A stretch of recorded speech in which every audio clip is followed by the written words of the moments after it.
From Bob Brennan Stadium in Athens, Ohio, it is game number 12 as your Xenia Scouts take on the Southern Ohio Copperheads. Andrew Alix here, and we're happy to have you aboard tonight. The Scouts fell short yesterday at the hands of their division rivals, the Licking County Settlers, by a score of 5-2, but look to get back on the winning track tonight against a Copperheads team that took the first two matchups of the season against them. The starting pitcher for the Copperheads tonight is going to be a man by the name of Jesse Anderson. Anderson from Jackson State University, one start on the year. That came on June 11th against the Licking County Settlers. He went 5 1/3, allowed 6 earned runs on 10 hits, striking out 7, walking 4. The batting order for your Xenia Scouts tonight: batting first and playing center field, Ryan O'Hearn. The designated hitter, Don Ring, batting second. Jeremy Barth in right field, batting third. The cleanup hitter and first baseman is going to be Colt Wolf. In the 5 spot, playing third base is going to be Chandler Atkins. Catching and batting 6 is going to be Evan McDonald. Adrian Marquez in left field. He'll be batting 7th. In the 8 hole and playing second, Kerry Holloway. And batting 9th, your shortstop, Aaron Valance.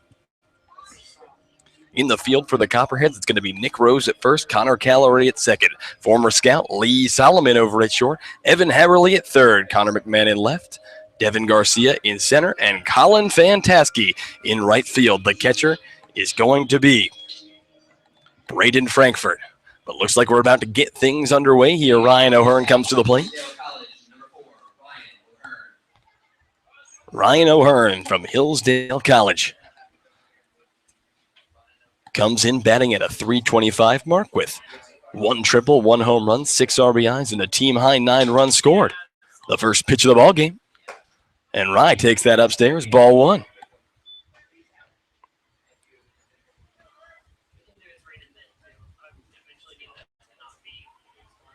(1-0). And Rye watches upstairs again. Finds himself ahead in the count, 2-0. O'Hearn, he's been hot of late. He's 6 for his last 12. Finds himself in a 4-game hit streak coming into this ball game. 2-0 pitch. That one finds the outside of the part of the plate. Strike 1 moves the count to 2 balls, 1 strike here, with nobody out in the top of the first inning between the Copperheads and the Xenia Scouts. The 2-1. Swing and a miss. Evens up the count, 2-2.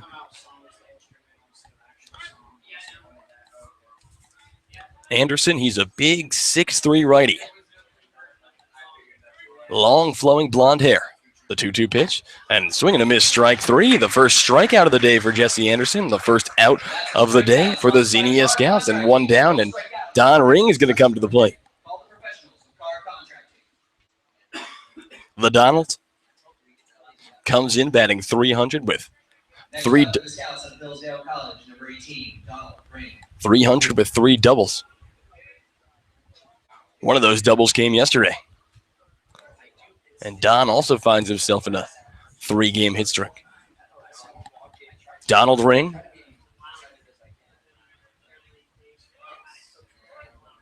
He awaits the first pitch. Here it comes.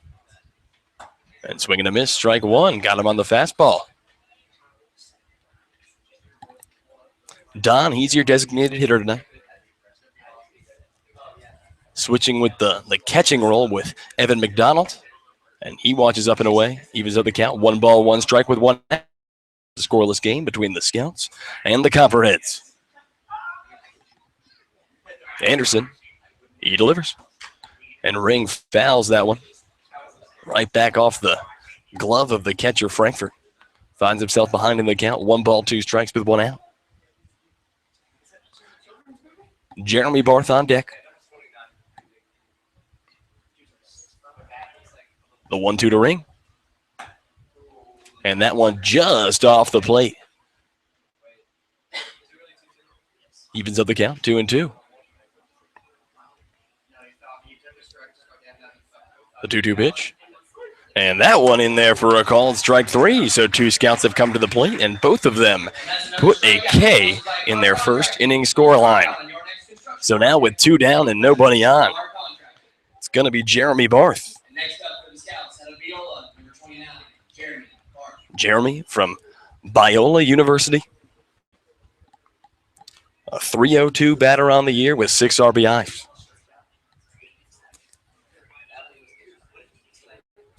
First pitch to Barth. Swing and a miss.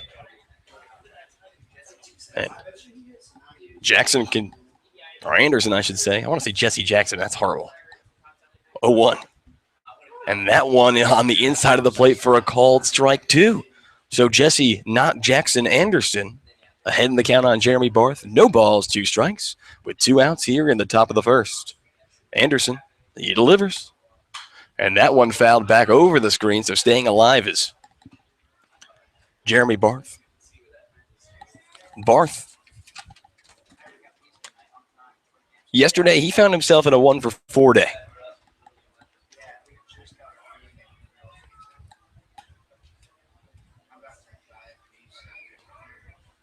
And time called there. Nothing into the count still. 2 down in the top of the first. The 0-2. Breaking ball on the outside. Count moves 1 ball, 2 strike. Barth, the right fielder from Biola University in the great state of California.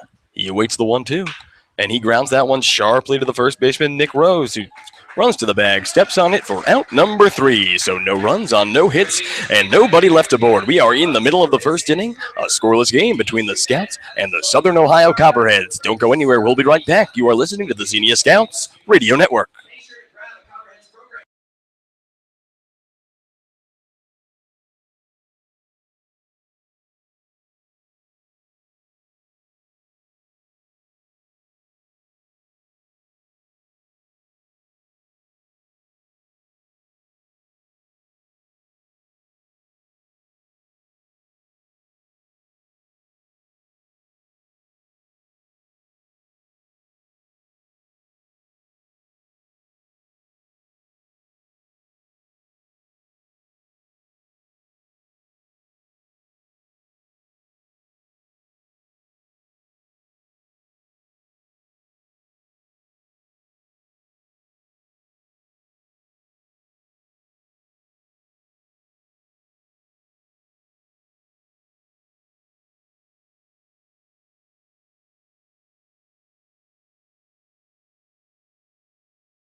We head into the bottom of the first inning. Your pitcher tonight for the Xenia Scouts is going to be Will Cruz. Will, the second-year Xenia Scout from Hillsdale College.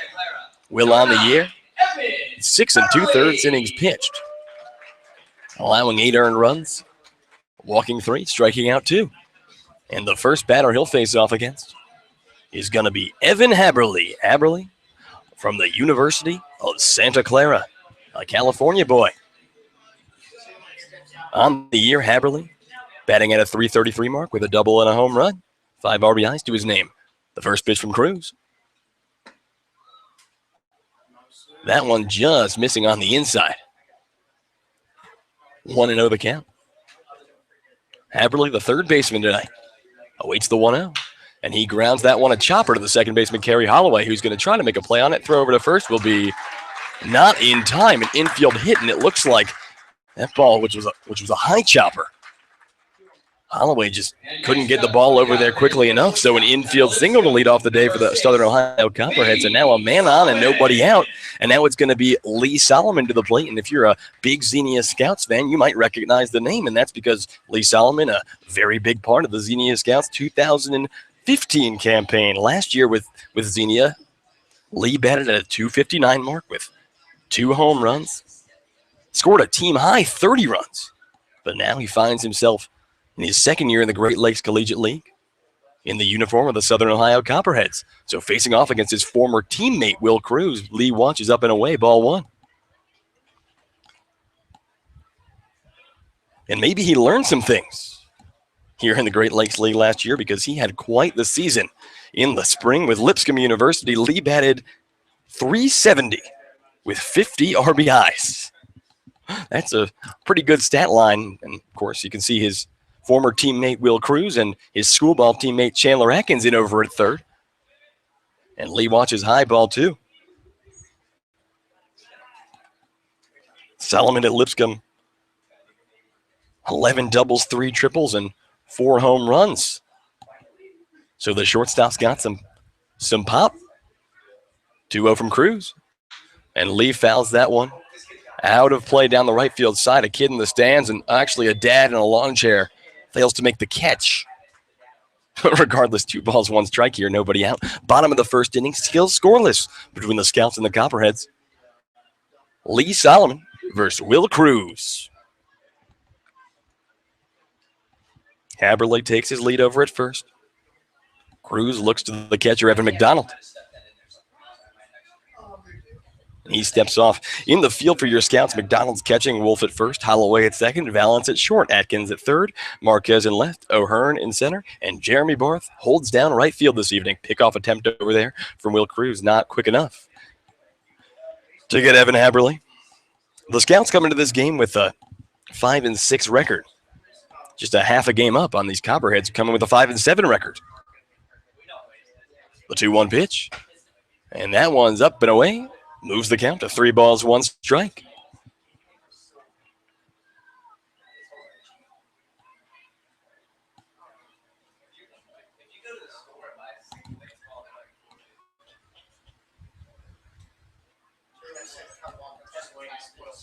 (3-1), and that one is ripped foul. First base line out of play, and the count goes full here. 3 balls, 2 strikes, with nobody out. Solomon on the Great Lakes League season, .333, with a double, 2 RBIs, and 4 stolen bases. Pick off again. Not in time again.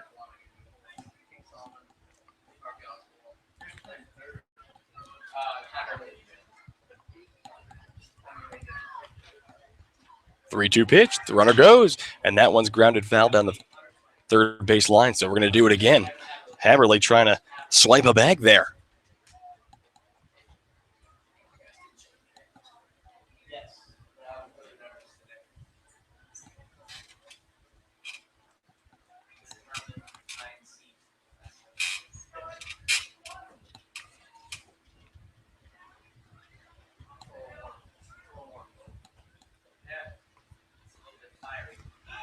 Another pickoff attempt from Cruz, who seems very concerned with the runner over there at first base. On deck's going to be Connor Calorie.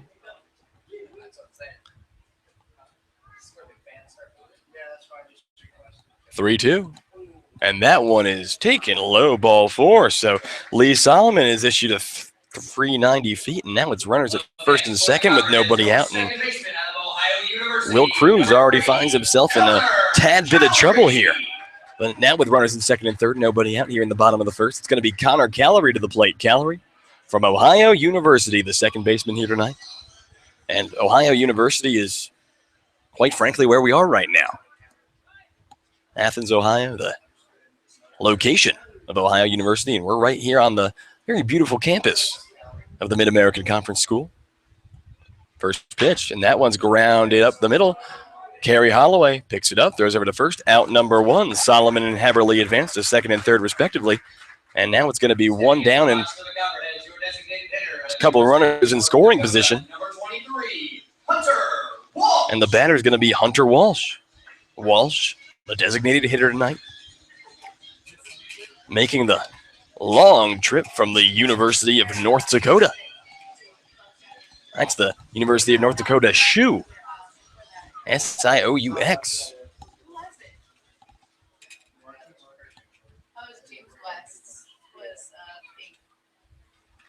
First pitch. That one on the outside. Good job by McDonald getting in front of it, blocking it, preventing the runner from at third coming over to score. Big gaps here at Bob Wren Stadium. So the powerful hitter, Hunter Walsh, he puts one in the gap. That could score both.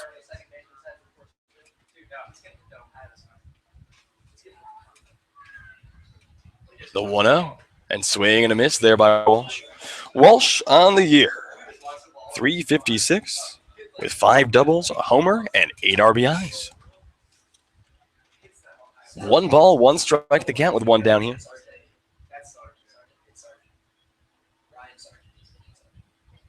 Cruz delivers and swing and a miss again. So Will Cruz finds himself ahead in the count. 1 ball, 2 strikes.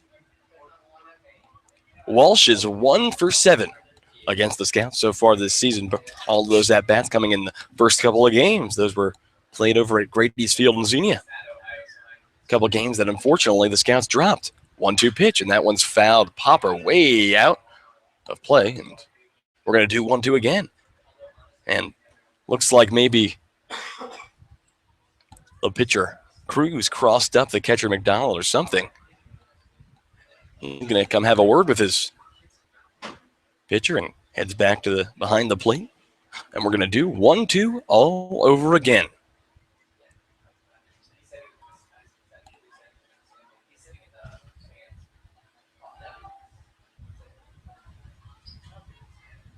One, 2 to Walsh. And that one's ripped up the middle, a base hit. Coming home to score is Evan Haberly.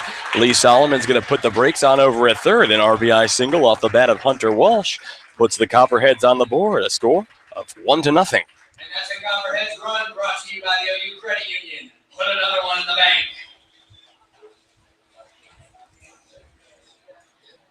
And now stepping into the batter's box, your catcher out of Santa Clara, number 8, Braden Frankfurt. So now, bottom of the first inning. Runners at first and third with 1 down. It's going to be Braden Frankfurt to the plate. Frankfurt, another University of Santa Clara guy, playing alongside his Santa Clara teammate Haberly, who just came in to score that first run of the game. But Frankfurt on the year, a .250 average, 1 RBI and 1 double. Frankfurt, he bats from the left side. First pitch taken upstairs, 1-0.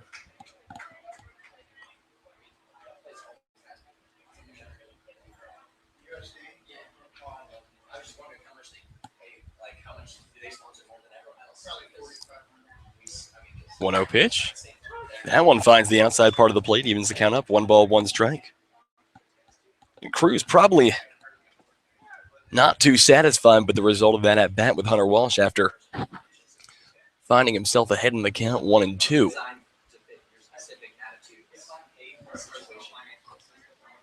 But granted, with Walsh's pop, the sacrifice fly was on, and you got to think with Solomon at third, the big gaps here. A long fly ball is going to score another. 1-1 pitch, taken low and away. Moves the count to 2-1.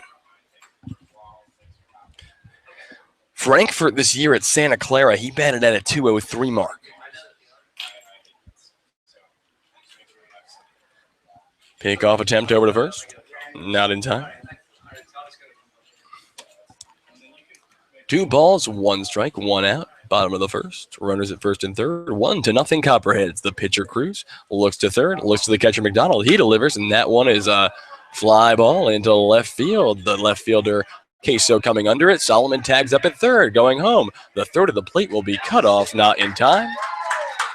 And a sacrifice fly scores former scout Lee Solomon. Gives the Copperheads a 2-0 lead.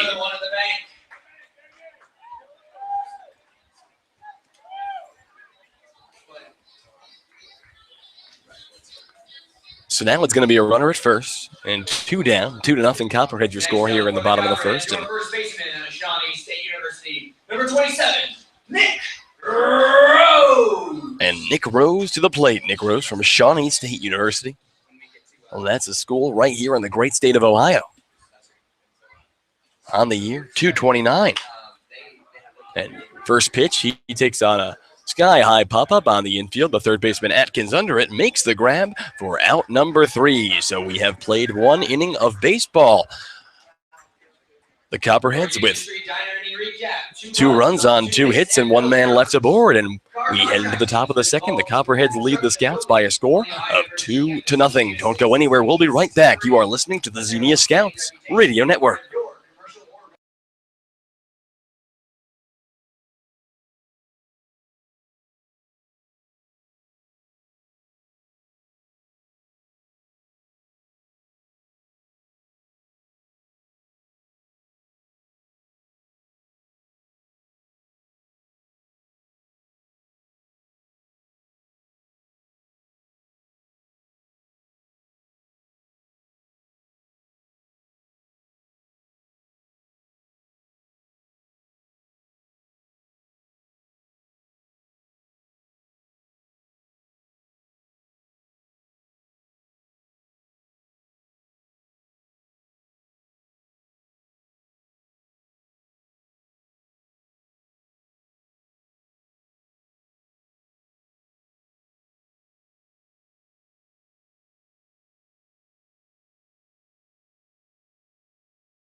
We head into the second inning. Anderson out to pitch his second inning of work for the Copperheads, and his first inning was pretty impressive at that. Anderson struck out the first two batters he saw in a 1-2-3 inning, but now he has to face off against the scout first baseman Colt Wolf. First pitch, check swing from Wolf. Did he go? The appeal to the first base umpire says he did not. The Copperheads lead by a score of 2-0 here in the top of the second inning. Colt Wolf on the year, he bats at a 273 mark, and he's going to ground that one foul. Kind of looks like he may have fouled that one off his ankle or something like that back in the box, and however we got there, evens up the count, 1 ball, 1 strike.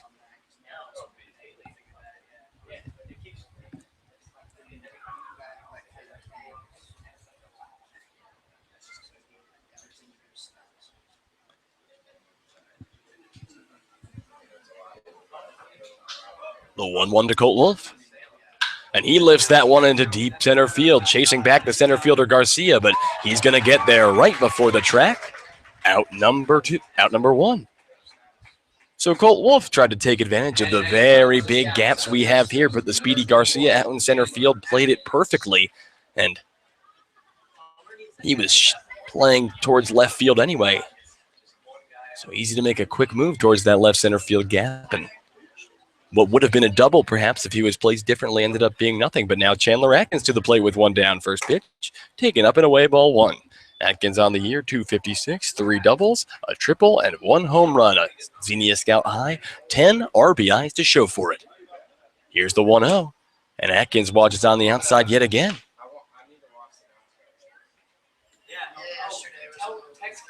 Chandler from Lipscomb University. 2-0, and that one comes on the inside. So 3 pitches, 3 balls, and the Scouts still looking for their first base runner of the game.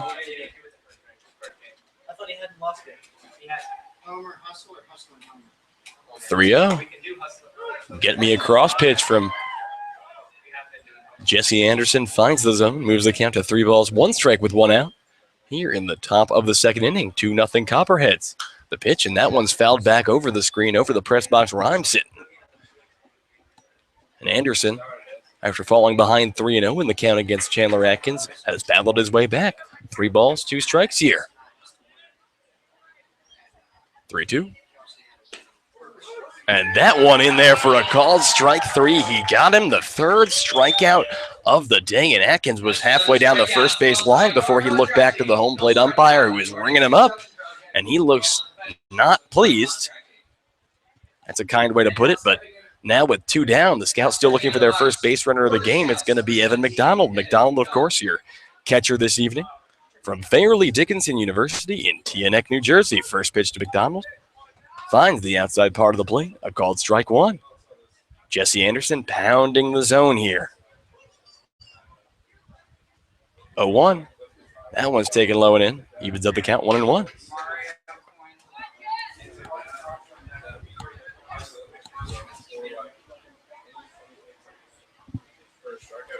Pitch, and McDonald a sky-high foul ball, which would have been an absolute moonshot had there not been foul poles, but there are. So all that does is move the count to 1-2. I'm sorry, that's kind of a sarcastic way to put it. 1 ball, 2 strikes the count with 2 down. The pitch from Anderson, and McDonald grounds that one foul down the third base line. We're going to stay at 1-2. Mack on the year, he's batting $179. A couple doubles and 4 RBIs.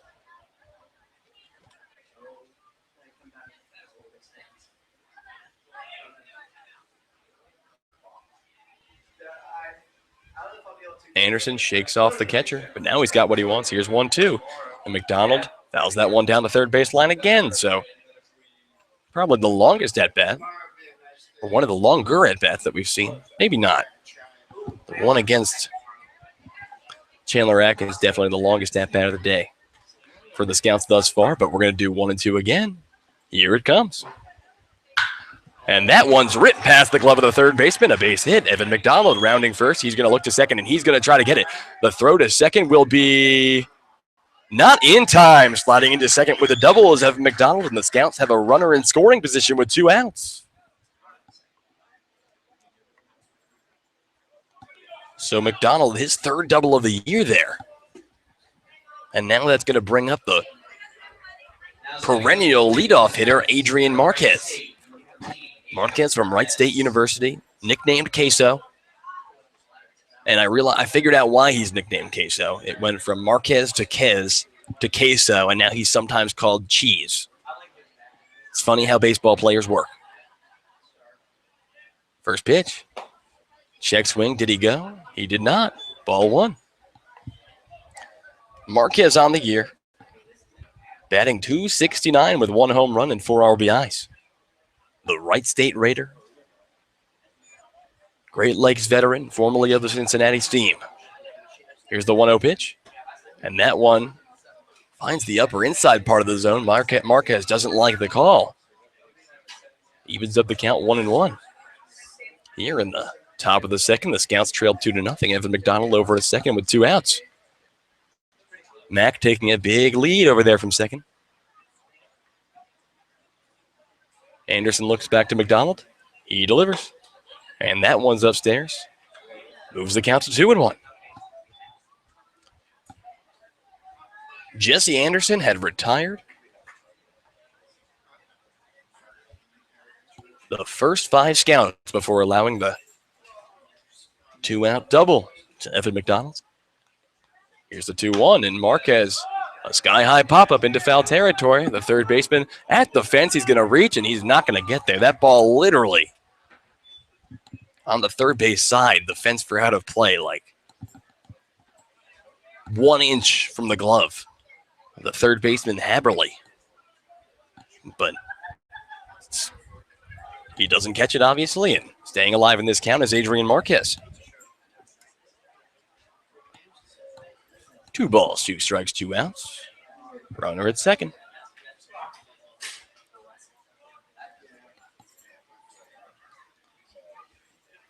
The 2-2 to Marquez. And that one taken on the outside. The count goes full.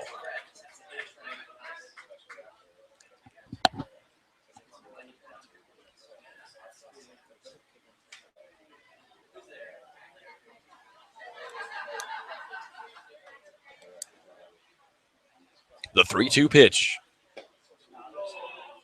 And Marquez checks his swing. It is low and away. Ball 4. So a free 90 feet issued to Adrian Marquez, and now it's going to be Kerry Holloway to the plate with 2 down and runners at first and second. Holloway, on the year, he's batting .276. He has scored 7 times, swiped 5 bags, and the only scout on the team to be hit by more than 1 pitch this season. That's a fun stat if that. First pitch to Kerry. Finds the lower outside part of the zone, a called strike. Holloway from Andrew College, the native of the great state of Georgia, one of the couple Georgia boys on this squad, alongside Caleb Bloy.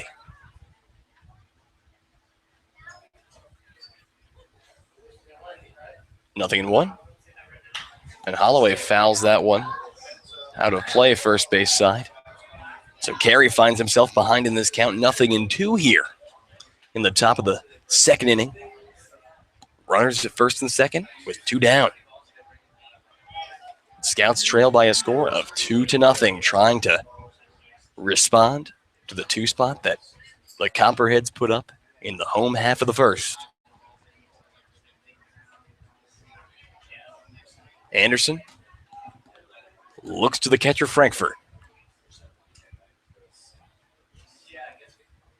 He steps off again, and he calls the catcher in.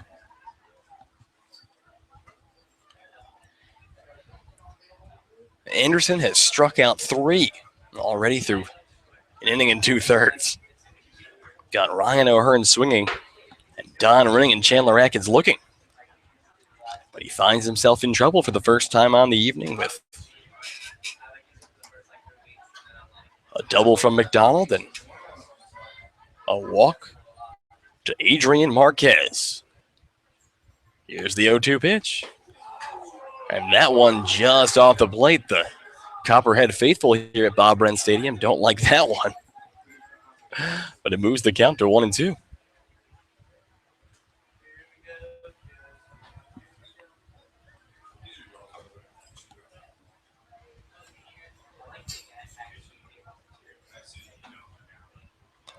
1-2 pitch. And Holloway fouls that one back into the screen.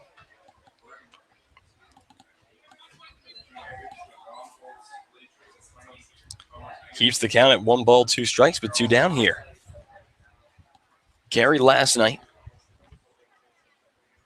0 for 3. Prior to that, he was 5 for his last 5. The second baseman gonna have a real increase in work here with the injury of John Sharp on the concussion, and John not making the trip out to Athens with us just because no one with a concussion wants to sit in the dugout and then have to sit through 5 hours of travel. He'll be out for at least a week. The 1-2 pitch, and Holloway rips that one into right field. A base hit coming around third, and getting a late break sign from Evan McDonald. Or Evan McDonald getting the late break sign from the manager, Bubba Cates. So he stays at third, but a single into right field, just not deep. But now the Scouts with the bases loaded and 2 outs. Kerry Holloway at first, Adrian Marquez at second, Evan McDonald at third. The batter is going to be Aaron Valance from Wayland Baptist University. AV batting .214 on the season with a couple of RBIs. 1 for 3 in the first series against the Copperheads. He watches a called strike 1.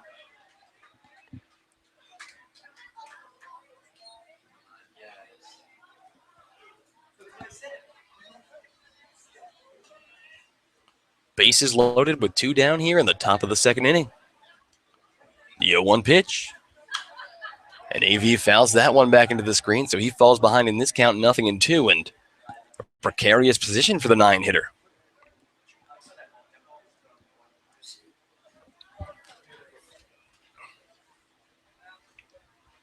Anderson, the Copperhead pitcher, trying to get himself out of some trouble with the Scouts threatening here. And the 0-2 bounces in the dirt. Good job by the catcher, Frank, for getting in front of that one because Evan McDonald was ready to try to score on that one, but he didn't go back to the screen. And AV quickly giving the break sign over to third base, saying, "Do not come here. You would be a sitting duck." The 1-2 pitch. Taken on the outside, evens the count up 2-2.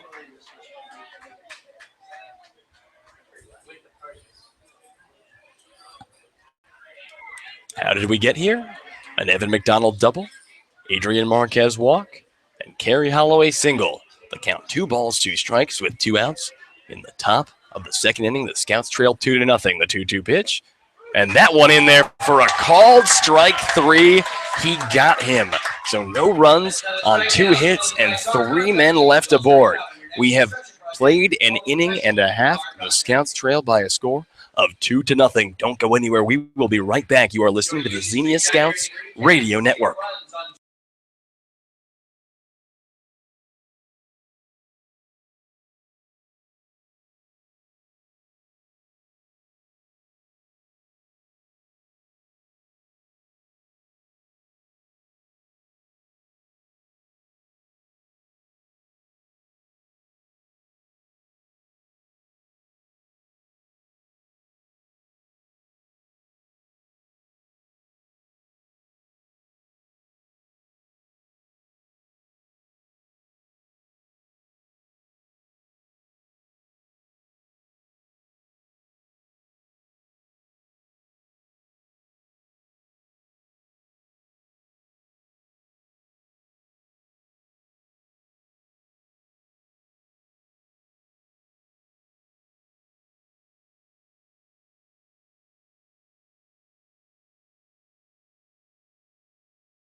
And we head into the bottom of the second inning. The Scouts trailing 2-0. Will Cruz back out to the mound for your Scouts, and he's going to face off against Connor McMahon. Connor McMahon from right here at Ohio University, and seemingly not too much success on the season thus far for the Ohio Bobcat. McMahon, he's batting .080, so 0.80. First pitch from Will Cruz taken low and away for a ball. The Scouts trail the Copperheads 2-0 here in the bottom of the second. The 1-0 from Cruz, and that's on the inside. Ducking out of the way is Connor McMahon.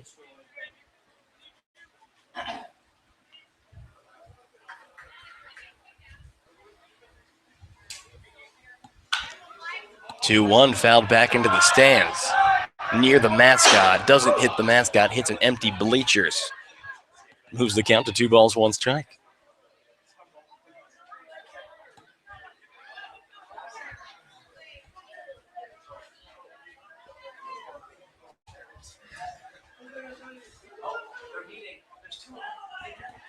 Here's the 2-1 pitch. And that one misses just off the plate. Moves the count to 3-1. 3-1 pitch. And that one's grounded to the third baseman, Chandler Atkins. He's going to pick it up, throw over to first in time for out number 1. So 1 up, 1 down here in the bottom of the second inning. It's going to be the 8-hitter, Devin Garcia. Devin Garcia, another Ohio Bobcat here. Number 7, Devin Garcia.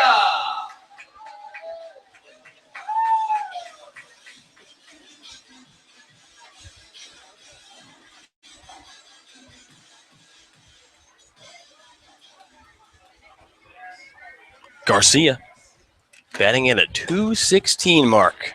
First pitch misses, ball 1. .216 mark. He has 3 doubles and 5 RBIs. And he check swing fouls that one down the first base line. He's going to even the count up. 1 ball, 1 strike with 1 out here in the bottom of the second. Scouts trailing 2-0.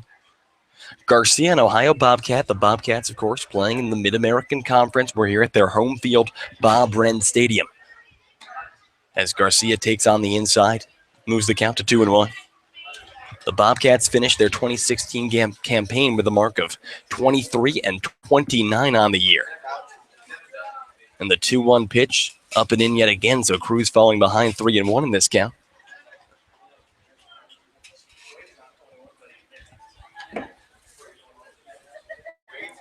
Three balls, 1 strike with 1 out. Cruz, he delivers.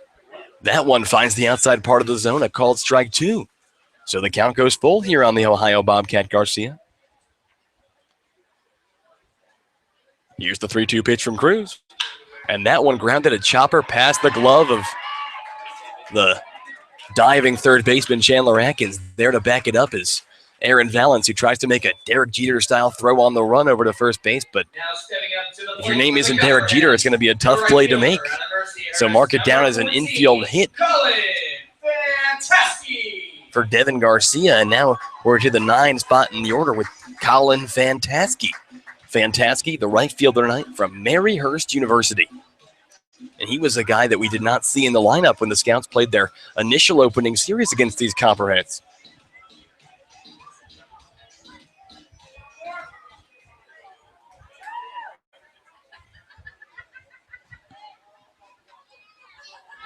Garcia takes his lead over at first. Pickoff attempt from Will Cruz. And Cruz is going to take a lot of pickoff attempts. He is known for that.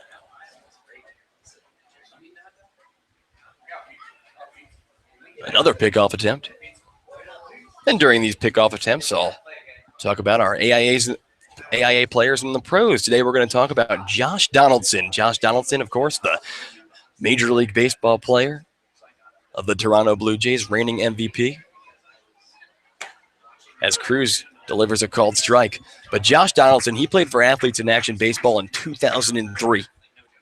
That was with the Athletes in Action team up in Alaska, the Chugiak-Eagle River Chinooks, where I was the broadcaster last year. But Josh having a great month of June, batting at .373 with 17 RBIs and 4 home runs this month.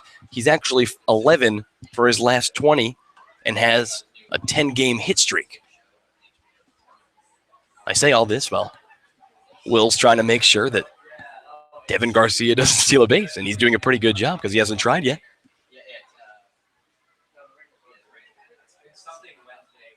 0-1 pitch. Breaking ball finds the outside part of the plate. Will finds himself ahead in this count, 0-2 with one down and a runner on first here. In the bottom of the second inning, the Scouts trail by a score of 2-0. And Will at this point just looks over 3 times to the runner at first, and he picks him off again.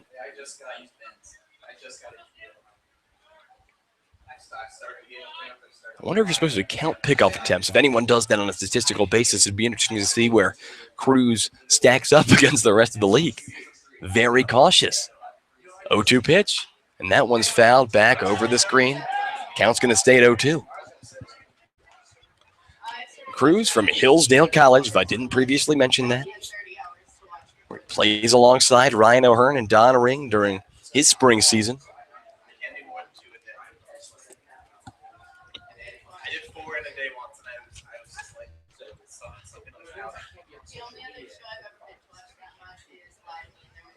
Oh, 2 pitch. And that one's lined right into the glove, but off the glove of Colt Wolf. Going to third is going to be the runner Rose, and that's cut off. The throw back over to first is going to be in time to get the runner at first, and good luck to whoever the point streak scorer is on that. But basically, the ball was hit right off the glove of Colt Wolf and rolls into right field. The runner Garcia goes first to third. The throw from the right fielder Barth was to third, but cut off by the shortstop Aaron Valance, who then went back to first to get the Fantasky as he tried to round towards second, goes back to first, and then Wolf gets him. So the runner goes first to third, but we get the out. So runner on third and 2 outs, and back to the top of the order with Evan Haberly. Haberly, his first time up, he singled. First pitch to Haberly, finds the inside part of the plate, a called strike 1. So single, but out. I don't even know what to write in my scorebook for that play, but here's the 0-1. And that one's grounded to the third baseman Atkins, who picks it up, throws it over to first, in time for out number 3. So no runs on 2 hits, and 1 man left aboard. We have played 2 innings of baseball, and the Copperheads lead your Xenia Scouts by a score of 2-0. Don't go anywhere. We'll be right back. You are listening to the Xenia Scouts Radio Network.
We head into the top of the third inning. Andrew Alix here at Bob Wren Stadium in Athens, Ohio. And Ryan O'Hearn to lead things off for the Scouts here. First pitch. And Ryan takes a called strike on the outside part of the plate. Ryan, his first time up, he led this game off and he struck out swinging. The 0-1. And Ryan fouls that one back right into the screen and really draws a question of whether That doesn't really go back into the screen as much as it got over the screen. And sitting here in kind of an open-air press box right behind home plate makes me wonder, is my life in jeopardy? Here's the 0-2 pitch.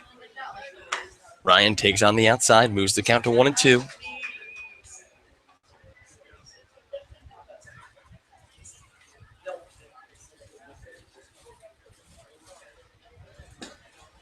And Ryan takes low and in. It's going to even up the count 2-2.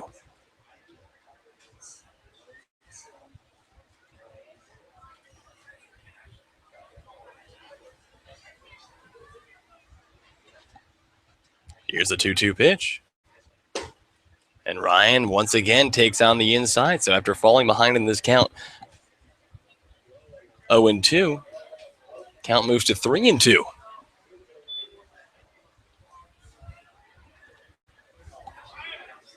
The 1-2 or the 3-2, and that's taken on the inside. Ball 4. And Ryan O'Hearn's aboard with a leadoff walk. So O'Hearn's aboard, and the Scouts have had the leadoff runner on 27 times this year, and they've scored in like 22 of those innings.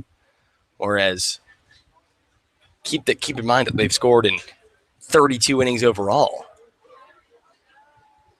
So 2/3 of the time they've scored, they've gotten the leadoff guy on. Don Ring to the plate, and he's big swing and a miss. At an upstairs fastball from Anderson. Anderson, he has struck out 4 through these first 2 innings. You got to wonder what the velo on this kid's fastball is, the big 6'3" righty from Jackson State University. Here's the 0-1, and Don rips that one into right field, and that one's going to drop fair. Round it. Oh, wait, they're going to say foul?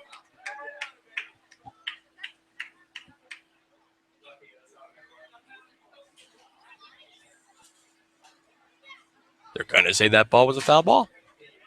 Maybe it was. Maybe I'm just stupid.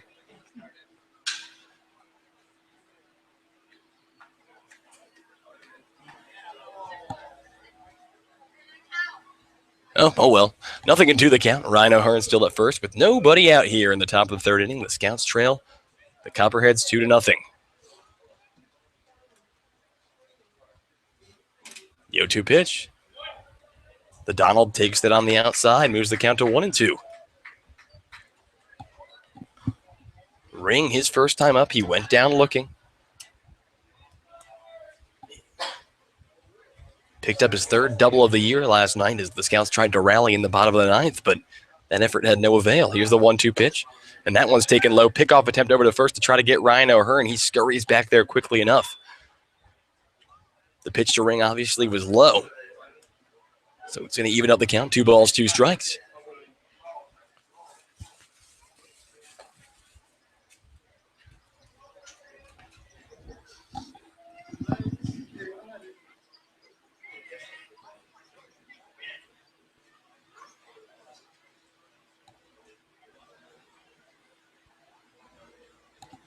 Two and two the count. Anderson to the catcher Frankfurt. He delivers, and that one finds the inside part of the zone. A called strike 3, the 5th strikeout of the day for Jesse Anderson, who in his first start had, he did have 7 over 5 1/3, but now he has 5 through 2 1/3. Some very impressive numbers for Anderson. Anderson at Jackson State this year, he had a 7.49 ERA. Pitched 32 innings, striking out 34 and walking 27. He picked up 5 saves, so 5 saves being the most that any Jackson State pitcher picked up that year. So perhaps just from a hard-to-tell standpoint from looking at the statistics on the team website, maybe he was the closer. His fireball mentality says so, but the runner goes. The throw on over to second will be not in time. A stolen base for Ryan O'Hearn. That's his 4th stolen base of the year, and now a runner at second with 1 out for the Scouts.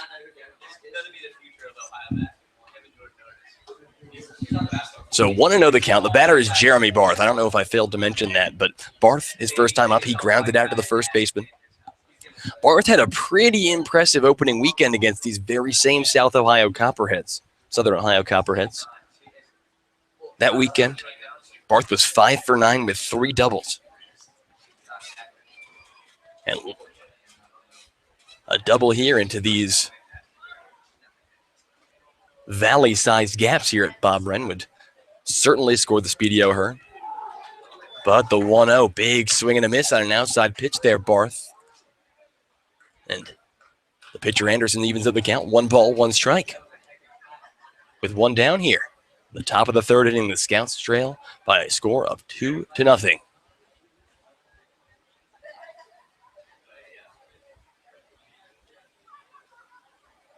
Barth, he bats from the left side against the right-handed Anderson.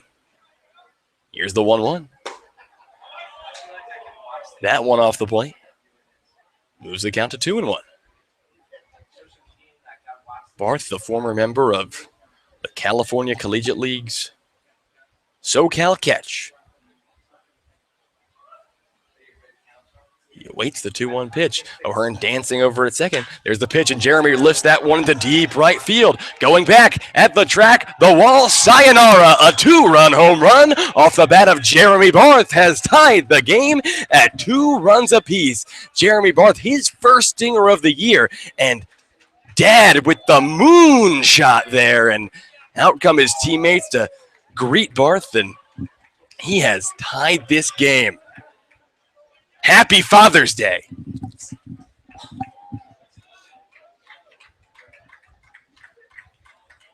Next up for the Scouts out of Calvin College, number 34, Colt Wolf.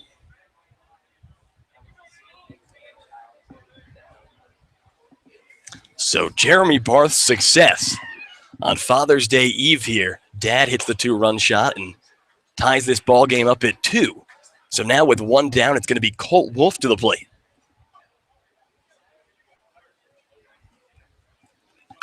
And Wolf fouls that one off, so he falls behind in the count. 0-2.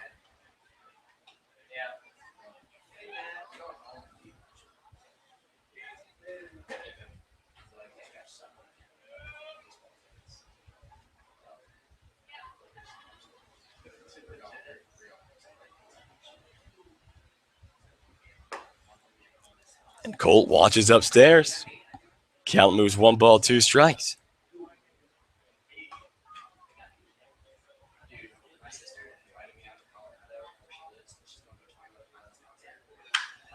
And a sky-high pop-up into right field. The right fielder, Fantaski, under it makes the grab for out number 2. So 2 down. And a tie ball game here in the top of the 3rd inning.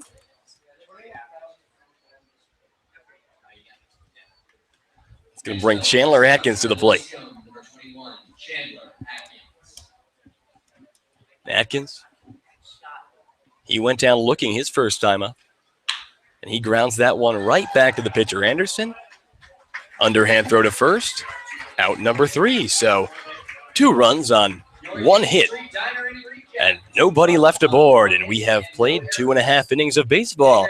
This game is tied at a score of 2-2. Don't go anywhere. We'll be right back. You are listening to the Xenia Scouts Radio Network. Integrated service for behavioral health. Sports fans, catch in-depth coverage and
We head into the bottom of the third inning. Lee Solomon to lead things off for the Copperheads, and once again facing off against his former teammate Will Cruz. Cruz missing on the first pitch.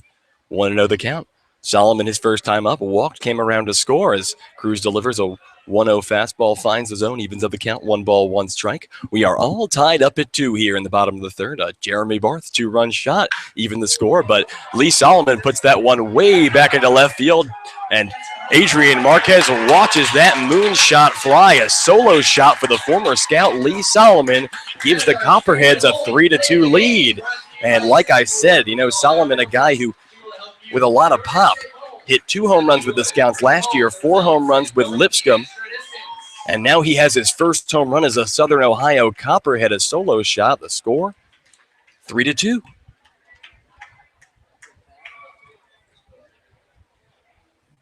Now batting for the Copperheads, your second baseman out of Ohio University, number 3, Connor Calorie. So Lee Solomon got the best of his teammate Will Cruz, and now Cruz, with nobody out and the Scouts trailing 3-2, has to face off against Connor Calorie. Calorie, his first time up, grounded out to the second baseman.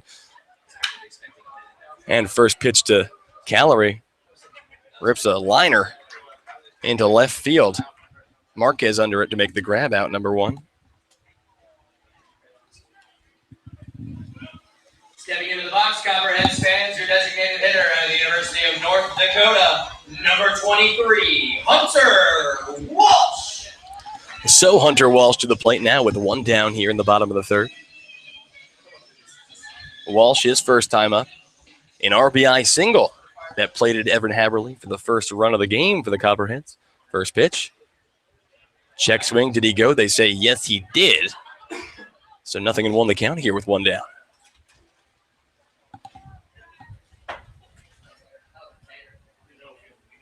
0-1. Breaking ball.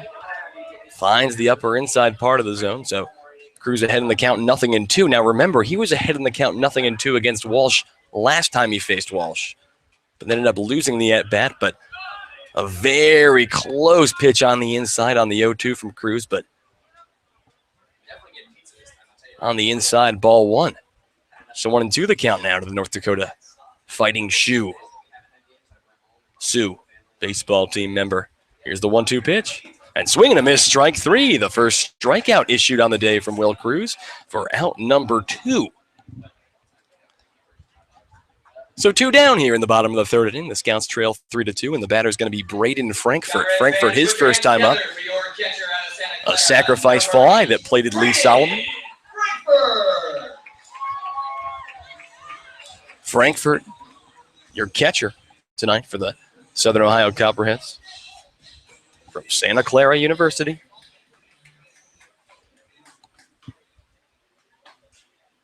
First pitch. That's low and in, ball 1.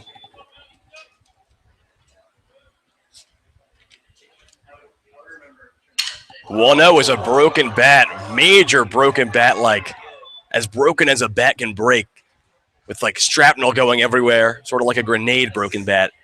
And a very scary moment for, I guess, Will Cruz, because some of the shrapnel went towards him, but the ball ends up rolling foul.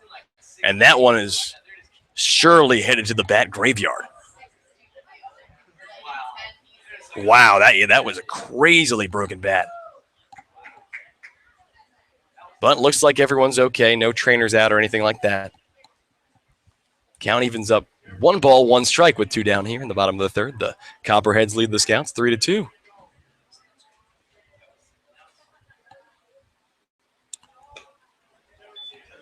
One pitch, missing on the outside.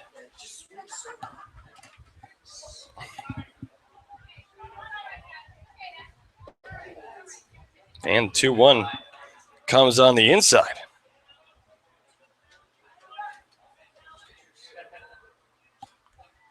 Three-one pitch, and that's on the inside, ball 4. So a 2-out walk issued by Will Cruz, and now it's going to be Nick Rose to the plate. Stepping up to the plate for the Copperheads, your first baseman out of Shawnee State University, number 27, Nick Rose.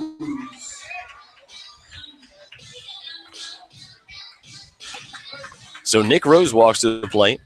Same walk-up song that Don Ring uses at home. That dum-dum thing, whatever that is. First pitch to him, and that one's a foul ball. Out of play, third base line. 0-1 the count. Rose from Shawnee State University. 229 on the year. A double and an RBI. He has struck out 10 times. No available stats for him from Shawnee State the 2016 season. Don't know if that's a redshirt situation or a transfer situation. Here's the 0-1. Breaking ball outside part of the plate. A called strike 2. Runner on first and 2 outs here. 0-2 the count. Will Cruz versus Nick Rose. In the bottom of the third inning, 3-2 Copperheads your score. Cruz looks to the catcher McDonald. He delivers, and that one comes on the inside. Kind of pushes Rose off the plate. Going to even the count 2-2.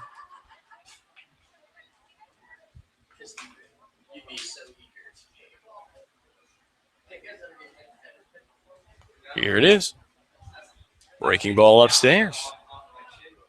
Excuse me, and now the count is 2-2. Scoreboard operators here have quicker reflexes than the ones at our place.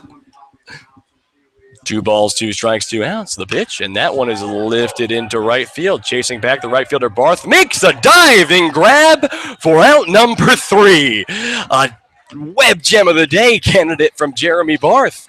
And that is out number 3, and that certainly probably would have saved at least 1 run for the speedy Frankfurt over at first base. Was like halfway around second by the time that Jeremy caught that ball. So 1 run on 1 hit and 1 man left aboard. And we have played 3 innings of baseball. The Scouts trail the Copperheads by a score of 3-2. Don't go anywhere. We'll be right back. You are listening to the Xenia Scouts Radio Network.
So we head into the top of the 4th inning. Andrew Alix here at Bob Wren Stadium.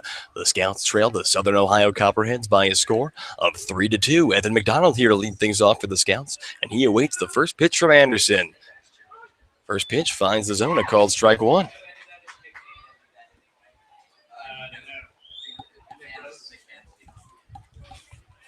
McDonald, he hit a double his first time up, but the 0-1, a sky-high pop-up, going to go foul over the screen into the stands. And McDonald finds himself behind 0-2 here in this count. How did we get here? The Copperheads put up 2 runs in the bottom of the first inning. The Scouts responded with 2 runs of their own off a 2-run bomb from Jeremy Barth. But in the bottom of the third, a solo shot from Lee Solomon gave the Copperheads a 3-2 advantage. And that's where we are right now. Evan McDonald watches on the outside. Moves the count to 1 ball, 2 strikes here with nobody out.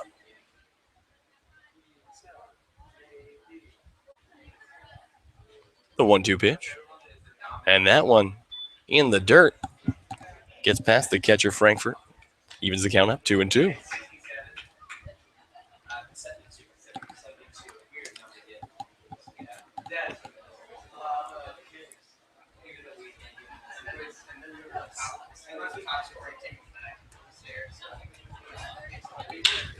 And McDonald puts that one right up the middle, a base hit, his second hit of the day, and the Scouts have the leadoff man aboard.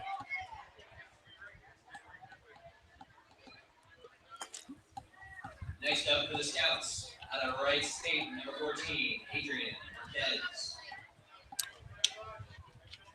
So Evan 2 for 2 on the day. And that's going to bring up Adrian Marquez. Marquez, his first time up, walked. The first walk issued on the day by the Southern Ohio starter Anderson. Marquez takes first pitch up and away, ball 1. The Scouts with 4 hits on the day. Same with the Copperheads. They also have 4 hits. Here's the 1-0. And that one lifted in the air. Gonna go out of play, foul. Evens the count up 1-1. The Copperheads on the year.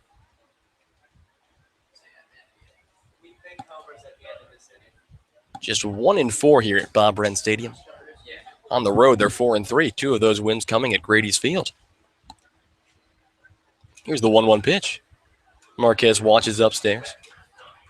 Moves the count to 2-1 here in the top of the 4th inning. Runner on first.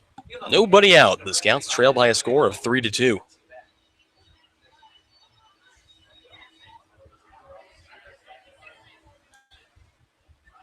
The 2-1 pitch. And swing and a miss there from Queso. Evens up the count. 2 balls, 2 strikes here.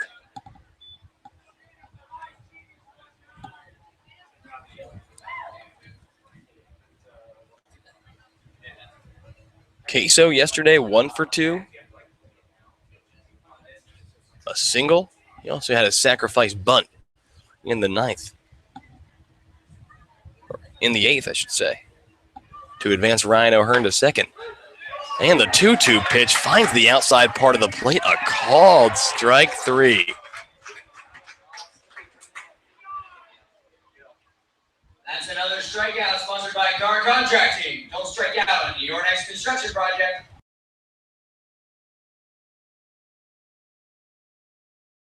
And Queso actually argued that call, and whatever he said, the umpire didn't like because he was ejected literally immediately. So it looks like a substitution in the field. Likely to see Jacob Chrysler. Not good. Gotta wonder what he said. Whatever he said, probably not good for radio anyway.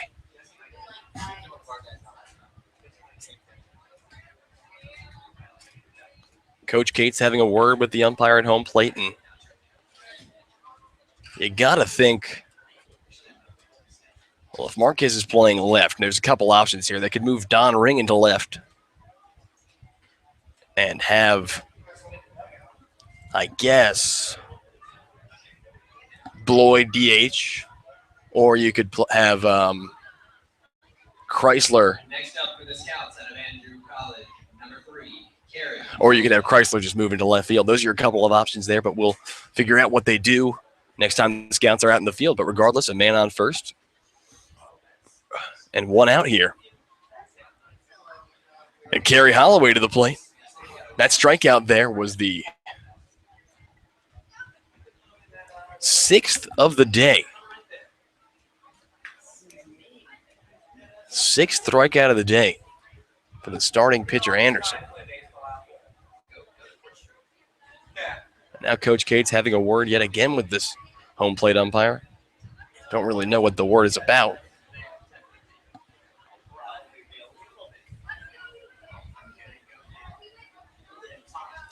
But we continue to play baseball.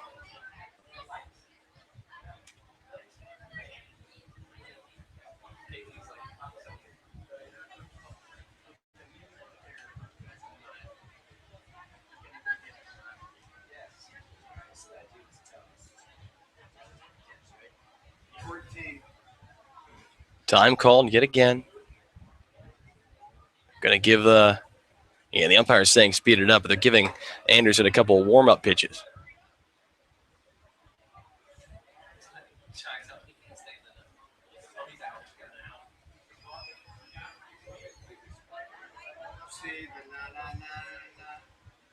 We have that song if you want me to play it. Please don't. I don't know. Want me to play it? No. I would say no. Especially not now. Okay, so Kerry Holloway steps in. We could have played that. That would have been fantastic. Looks like we are about ready to play some baseball.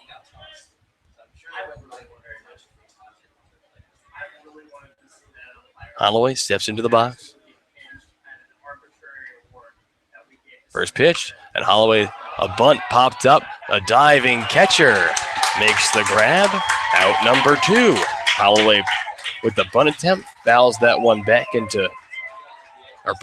foul back into foul territory, but the catcher Frankfurt diving in a less athletic version of the catch that Evan McDonald made a couple days ago.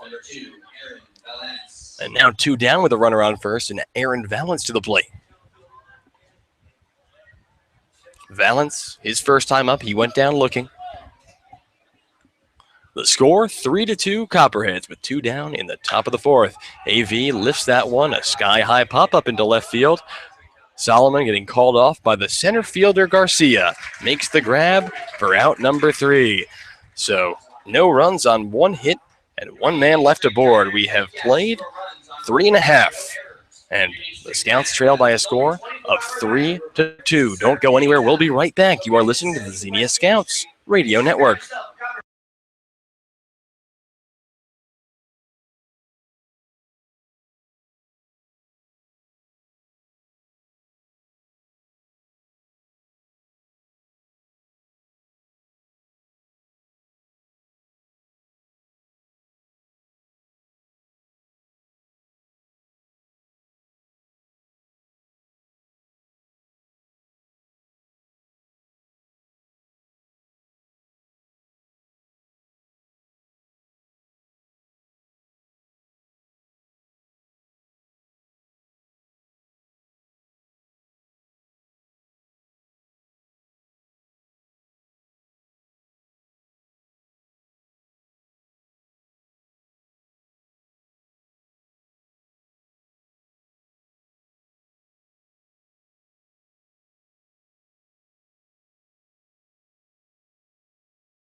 We go to the bottom of the 4th inning. The Scouts trail 3-2 to the Southern Ohio Copperheads. Andrew Alix here at a beautiful night at Bob Wren Stadium in Athens. And Will Cruz out for his 4th inning of work, set to face off against Connor McMahon. McMahon, his first time up, grounded out to the third baseman Chandler Atkins. McMahon, a Ohio Bobcat, here right on the campus of Ohio University.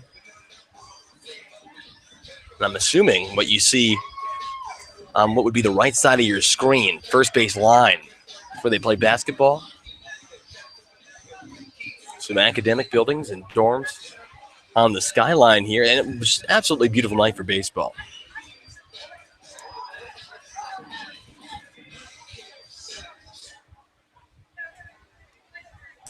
So McMahon to the plate.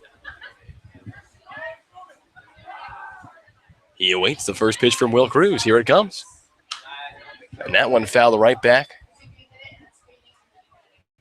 0-1 the count.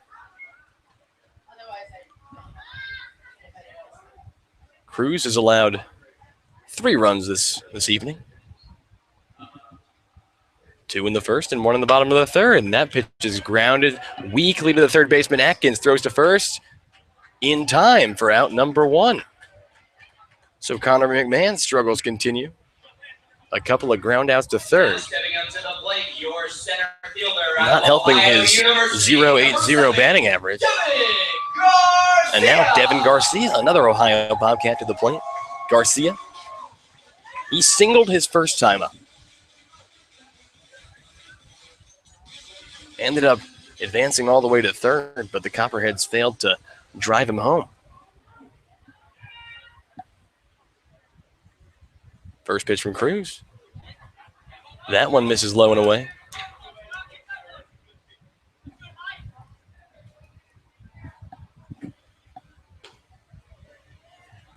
(1-0) missing low and away again, so 2-0 the count here with one down in the bottom of the 4th inning. 3-2 Copperheads the score. Cruz, he delivers. That one finds the zone, a called strike 1.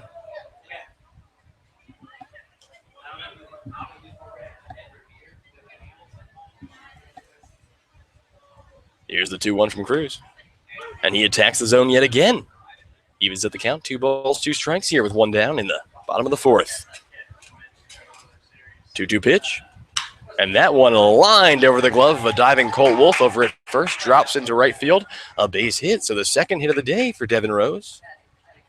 And the Copperheads have a man on with 1 out. And the 9-hitter, Colin Fantaski, coming into the plate. Now, Fantaski, you might remember his first at-bat. And let me tell you, it was an interesting one.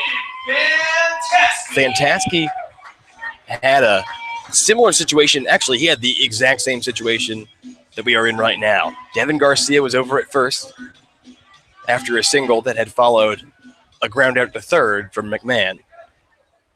And Fantaski hit one right at first to Colt Wolf, which hit off the top of his glove into right field. Garcia went to third. Barth tried to go to third on the throw as he lays down a bump, but that one's going to go foul. Nothing on the count. But then Valens cut off the throw from Barth, went back to first, and got Fantaski out, going too far. But you count that, I guess, as a base hit. Or maybe they counted it as an error. I don't know what the official scoring on that was. But nothing in one the count regardless here in the bottom of the 4th inning. Fantaski from Mercyhurst College.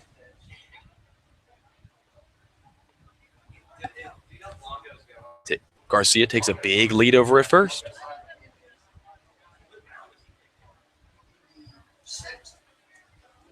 Pickoff attempt from Cruz again.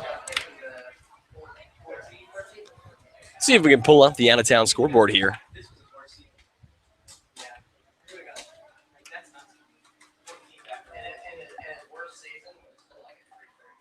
Here's the 0-1 pitch. Cruz attacks the zone yet again, so nothing in 2 the count here. Top of the 6th, the Settlers leading the Cincinnati Steam 4-1. Bottom of the 6th, Grand Lake leads Lorraine County 3-2. The Joes and the Jazz, they're in the bottom of the 3rd. The Joes lead 4-0. And the Lima Locos leading the Leprechauns 2-1 as Fantaski fouls that one hard. Out of play on the first base side. The count's going to stay 0-2 here.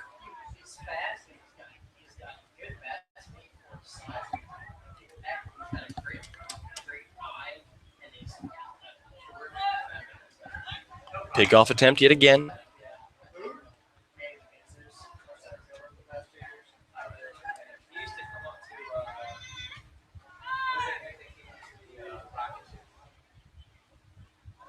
And here's the 0-2 from Cruz. The runner goes. Throw over to second will be dropped there by Aaron Valens. So safe over at second is Devin Garcia. A stolen base for him. And now it's a runner on second with 1 out as the Copperheads, who lead this game by a score of 3-2, trying to extend upon that lead. As we near the halfway point of this ball game. So the count 1-2. The pitch.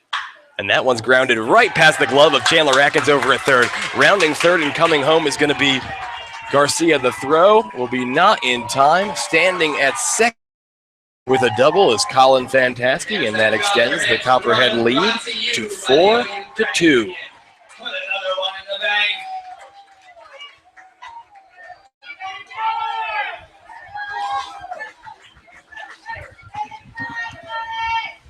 And now stepping up to the plate for the Copperheads, your third baseman out of Santa Clara, number 9, Evan Haverly. So after that RBI double from Fantasky, it's back to the top of the order with Evan Haverly. Haverly on the day, he's 1 for 2, a single back in the first and a ground out. His stat line on the day. 1 down here in the bottom of the fourth. 4-2 Copperheads the score. Cruz, he delivers. That one's taken up and away. 1-0 the count here. That double there, the 6th hit of the day allowed by Cruz. 4th run, all of them earned. Here's the 1-0. And looks like they're calling a balk there on Will Cruz. So the runner at second advancing over to third. And now seemingly just a deep fly ball be enough to score this run.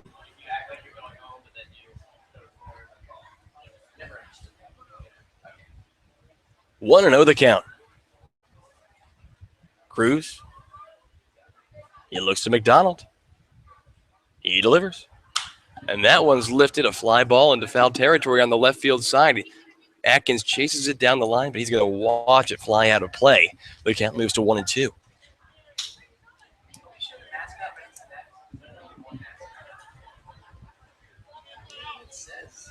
Evens the counter.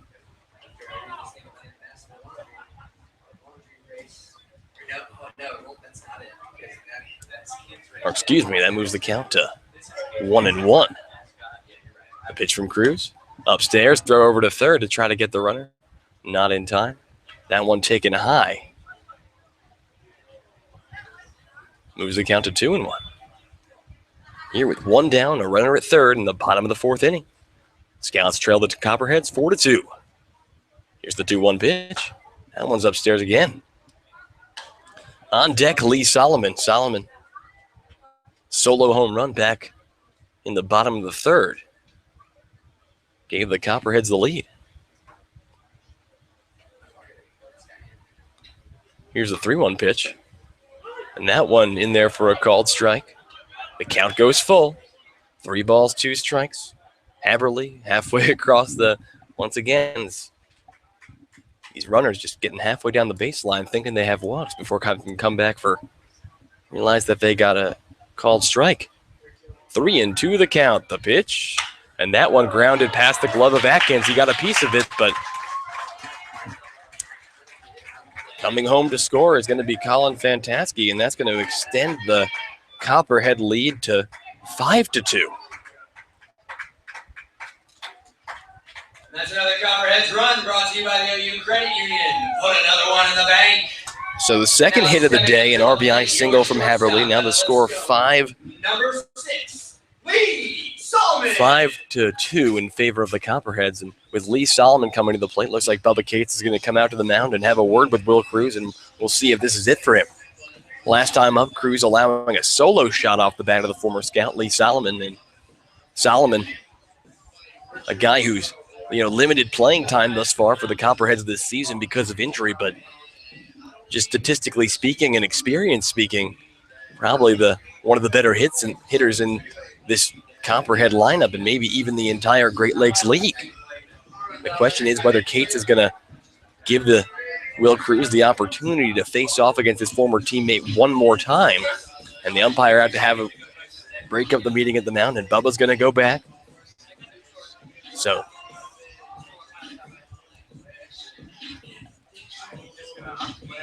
Cruz with one more chance to face off against Lee Solomon here.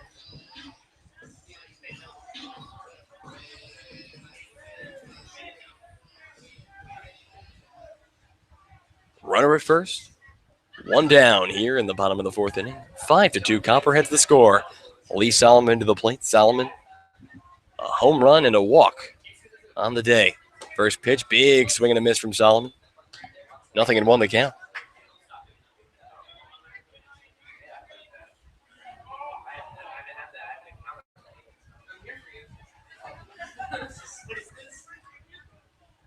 0-1. And that one's taken on the inside. Low at the feet, evens up the count 1-1. If Donald immediately jumps up and a little pump fake over to first to try to get the runner. Haverly over there, but no throw indeed. Here comes 1-1. And breaking ball got Solomon on the outside shoulder. A hit by pitch, and now it's 2 on and 1 out. And looks like Coach Cates is going to come out, and that's going to be it for Will Cruz. So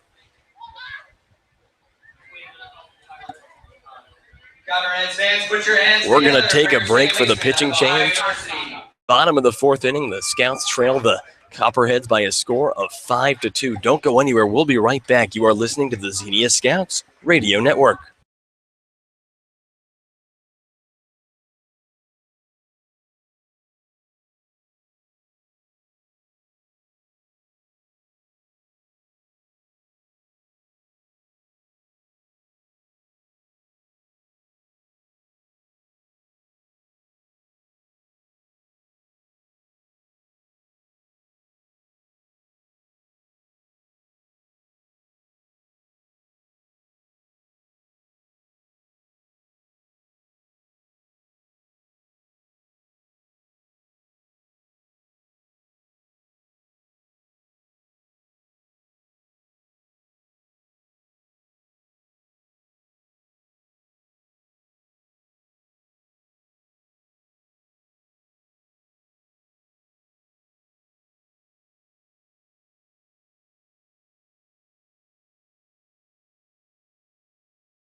All right, so Trenton Wood into the game to pitch for the Scouts. Trenton, a very impressive outing in relief his last time up. That came against Licking County the other day. A game the Scouts would go on to win 8-1. First pitch from Wood.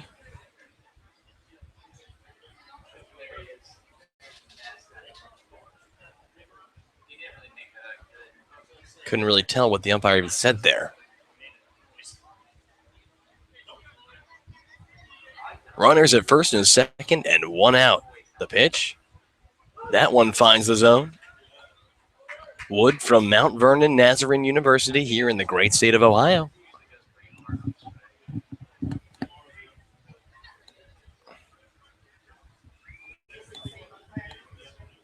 One ball, one strike to count. The pitch, and that one is lined into deep center field.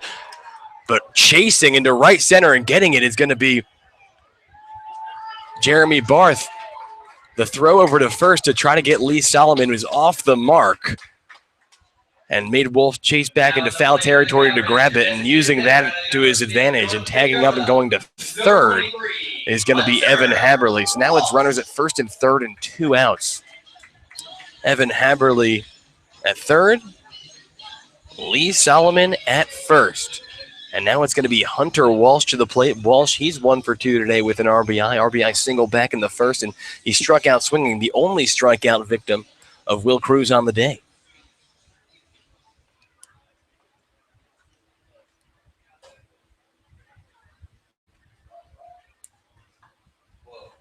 First pitch. Finds the zone, a called strike.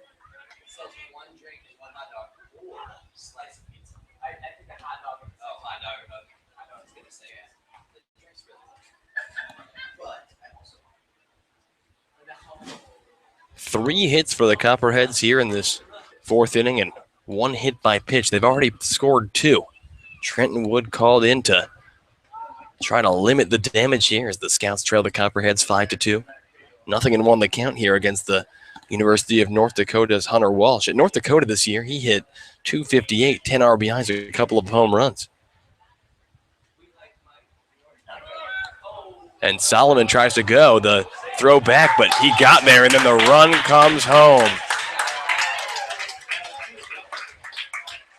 A double steal there. Those 2 Copperhead stolen bases being another pair of shoes for donated to Lace Up for Kids. Give it the stolen base to Solomon, and then advancing home is Haberly. Now the score 6-2 Copperheads.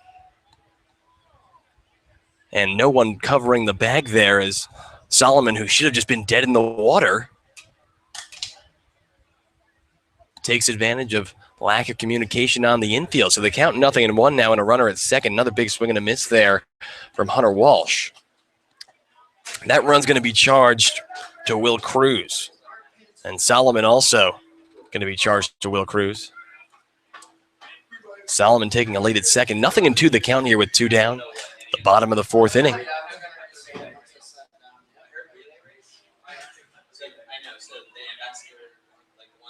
The 0-2 pitch. That one bouncing in the dirt. Getting in front of there is the catcher, McDonald. Moves the count to 1-2. 1 ball, 2 strikes, 2 outs. The bottom of the fourth inning. Hunter Walsh versus Trenton Wood. Lee Solomon over at second. Scouts trailing by a score of 6-2.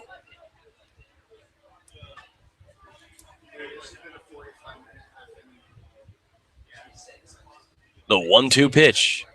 And that one gets a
And sorry if we lost microphone there for a second. Didn't realize, but Colt Wolf to the plate now, and the count 1-2, and he swings that one up the middle. Lee Solomon, it bounces out the bag. Wolf going to first. The throw to first is going to be in time for out number 3, so no runs on no hits and one man left aboard. We have played 4.5 innings, and as we head into the bottom of the 5th, the Scouts trail by a score of 6-2. Don't go anywhere. We'll be right back. You are listening to the Xenia Scouts Radio Network.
Fans, are you feeling thirsty? Stop by Popper's Bar, located at 37 North 4th Street, for a cold, refreshing drink. Check out Popper's Twitter page at @Popper's Bar for the latest updates and deals. Popper's Bar, home of the best prime time in Athens. So we head into the bottom of the 5th inning. The Scouts trailing the Copperheads by a score of 6-2. The Copperheads with 6 runs on 6 hits. The Scouts with 2 runs on 4 hits. Trenton Wood out for his first full inning of work. And Nick Rose going to lead things off. Rose on the day. He's 0 for 2. Fly out to third, fly out to right. And that fly out to right was the very well hit ball into the gap in right center field that Jeremy Barth had to chase back in the bottom of the 3rd inning and, kept the score at what was then a 3-2 game. But since then, the Copperheads have scored 3 more. First pitch, Wood upstairs, ball 1.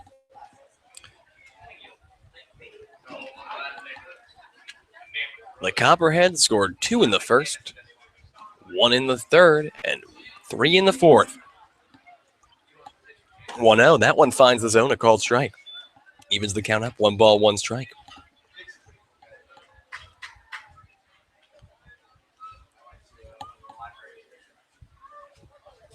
The 1-1 from Wood. In at the feet, ball 2. Out of town scoreboard, the Settlers 4, the Steam 2, the Mariners and the Ironmen tied up at 3. The Joes lead the Jazz 4-1. The Locos lead the Leprechauns 4-1, and the Graders and the Lake Erie Monarchs all tied up at 0. That ball fouled down the right field, or down the left field line, I should say. Evens the count up, 2 balls, 2 strikes here.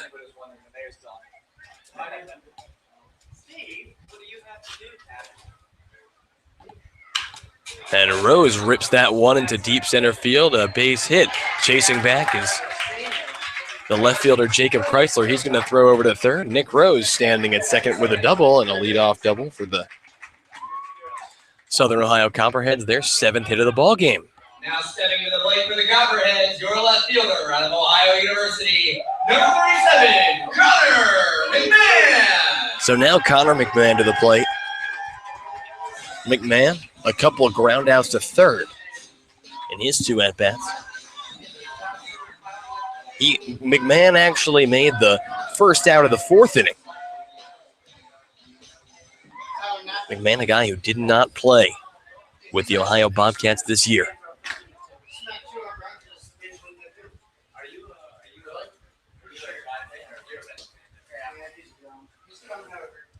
Runner at second, nobody out. The first pitch from Wood, in there for a called strike.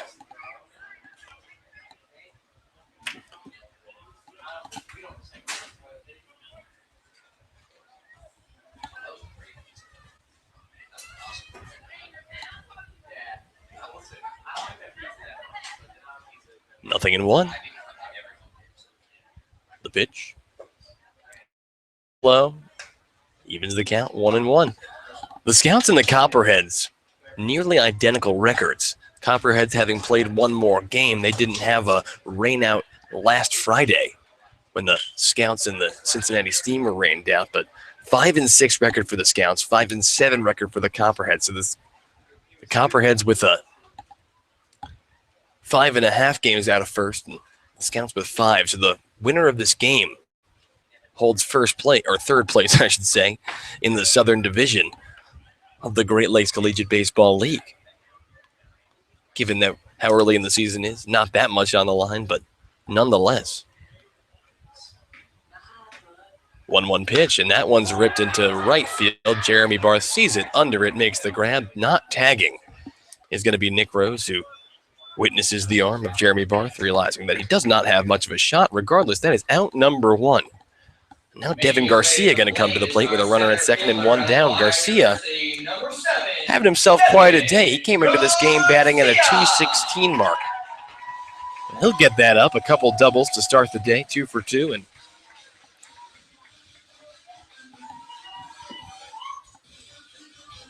he steps into the box.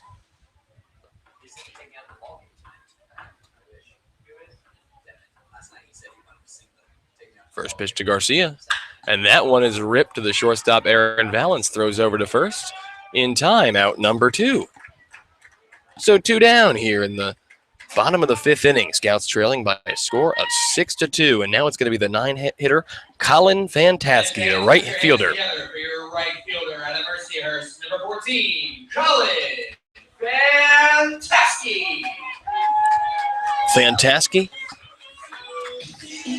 Couple of hits today. An RBI single that drove in Devin Garcia back in the bottom of the 4th inning. And the Mercyhurst University right fielder will be the player Trenton Wood is tasked with getting out here, trying to have a quicker 5th inning than we had a 4th inning. Let me tell you, that bottom of the 4th inning was about 45 minutes long. The relay races after this, that might be nice. I got him running in. First pitch to Fantasky. Swing and a miss. It's some high ched from Trent.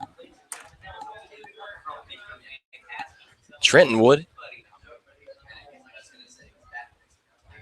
trying to keep this ball game manageable for the Scouts. He throws from the right side. Here's the 0-1. That one bouncing. The runner trying to go to third. The throw from Evan McDonald's going to be not in time. He hesitated, did a pump fake, not realizing that he actually had a chance, and a little too late. The runner goes to third, and now it's a runner on third with 2 outs. 1-1 the count here.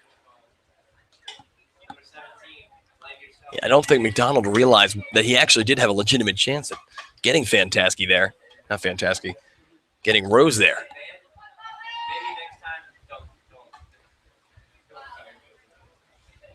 So the count evens, 1 ball, 1 strike with 2 down. Runner at third.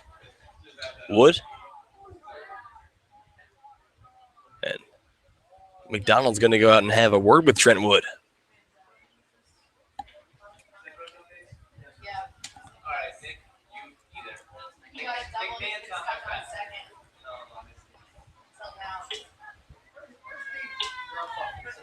And we are, looks like he's ready to go. Fantasky versus Trenton Wood. The 1-1, here it is. And that one finds the outside part of the zone, a called strike 2.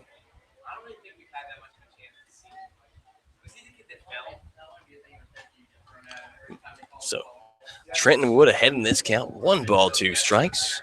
Still looking for his first strikeout on the day. The 1-2 pitch. That one bouncing in the dirt, ball 2. Evens up the count yet again.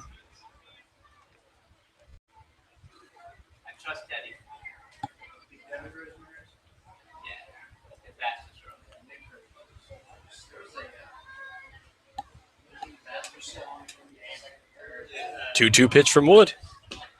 In there for a called strike 3. He got him.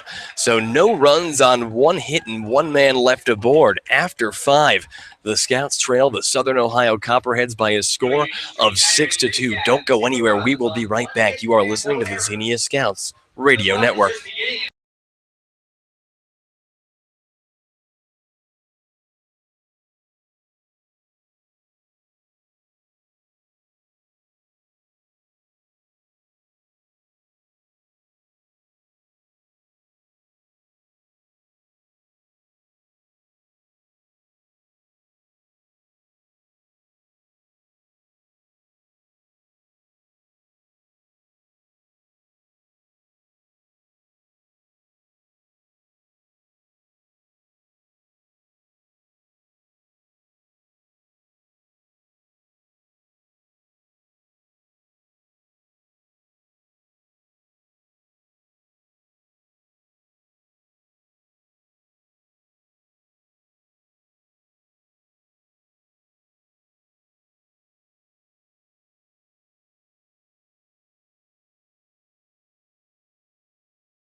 New pitcher into the ball game for the Southern Ohio Copperheads as we go into the top of the 6th inning. The Scouts trailing by a score of 6-2. The new pitcher, Regis University's Chris Quackenbush.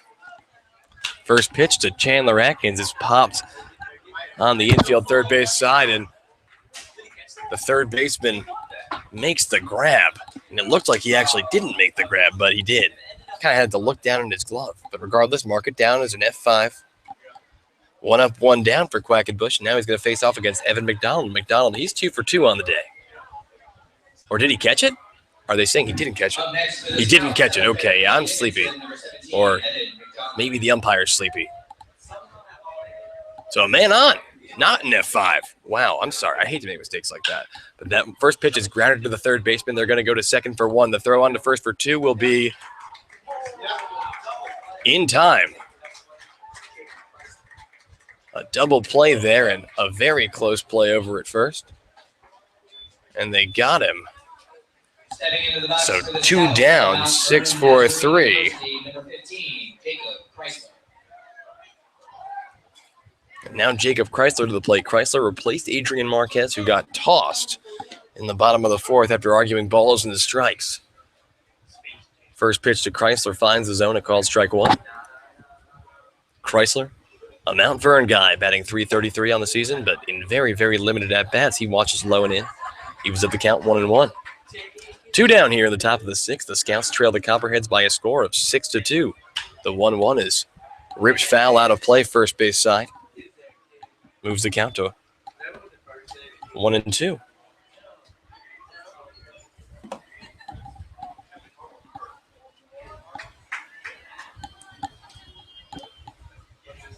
Here's 1-2. And Chrysler grounds that one past the glove of the pitcher, but the second baseman, Callery, gets it, throws on to first in time. Out number 3. A quick top half of the 6th. No runs on 1 hit and nobody left aboard. We are in the middle of the 6th, and the Scouts trail by a score of 6-2. Don't go anywhere. We'll be right back. You are listening to the Xenia Scouts Radio Network.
The Ohio University College of Health Sciences and Professions is a longtime supporter of the Copperheads. The college is the academic home for over 9,000 OU students and more than 150 dedicated faculty and staff.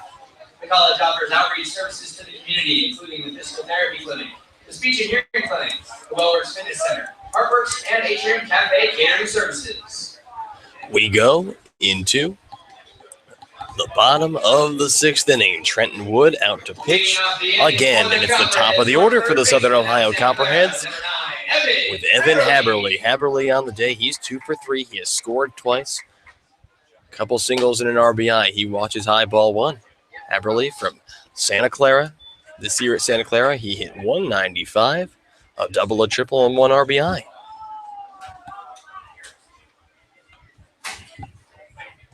Wood, the 1-0 pitch. That one finds the zone, evens up the count 1-1.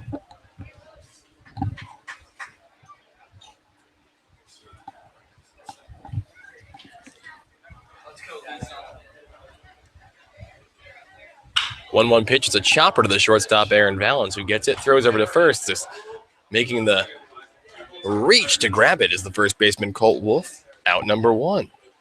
6-3 in your books, and with 1 down, it's going to be Lee Solomon to the plate again. Lee Solomon, the former scout who I've spent a good amount of time on this broadcast raving about, and good reason for it. He has reached base all 3 times, scored twice, and driven in 2 runs. Basically an all-around day for the former scout to kill the Scouts on this fine evening.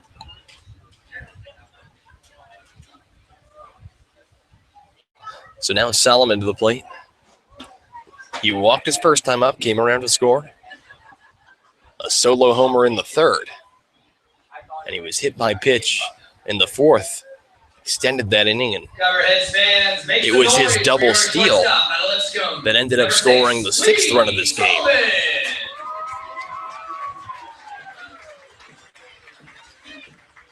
So Solomon to the plate against Trenton Wood.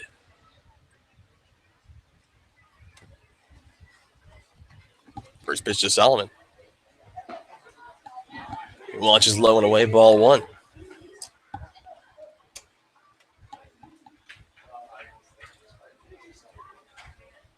One down in the bottom of the 6th. 6-2 Copperheads.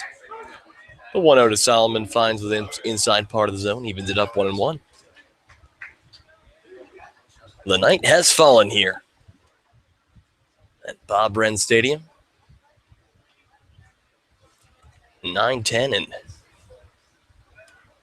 after a couple of games the last 2 nights that didn't last more than 2.5 hours, this game looks like it's poised to go over that mark by a good margin. Here's the 1-1 pitch, and that's taken on the outside.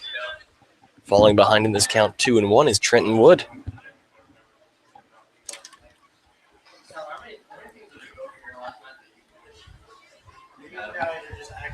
2-1 pitch. Check swing. Did he go? He did not. So Wood falls behind in this count 3-1. Trent, after allowing 4 earned runs in the June 5th matchup against the Copperheads, has just allowed 2 in the 5 2/3 innings he has pitched since then, and he finds the zone there. So a full count here. Lee Solomon versus Trenton Wood. Scouts trying to get Solomon out of the plate for the first time this evening. The 3-2 pitch, and that one is fouled hard down the first base line. Going to hook way out of play towards the little children's entertainment center they have out there. And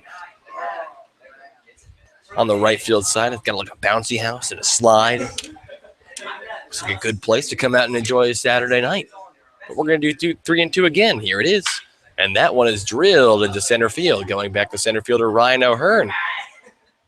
He does not make the grab. He's under it, but him and Jeremy Barth nearly colliding out there in center field, and looks like someone called off another one, and regardless, Lee Solomon on. Welcome our next batter, your second baseman out of Ohio University, number 3, Connor Calorie.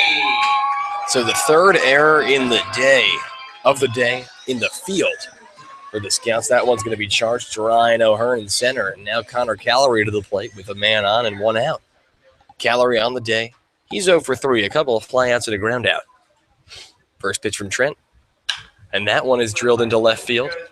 Jacob Chrysler, under it in left, makes the grab, out number 2. So 2 down and a man on. Hunter Walsh to the plate. Walsh, 1 for 2. He singled, RBI single his first time up, went down swinging his second time up, and was plunked with a pitch his third time up. Walsh from the University of North Dakota, 1 for 9 against the Scouts all time.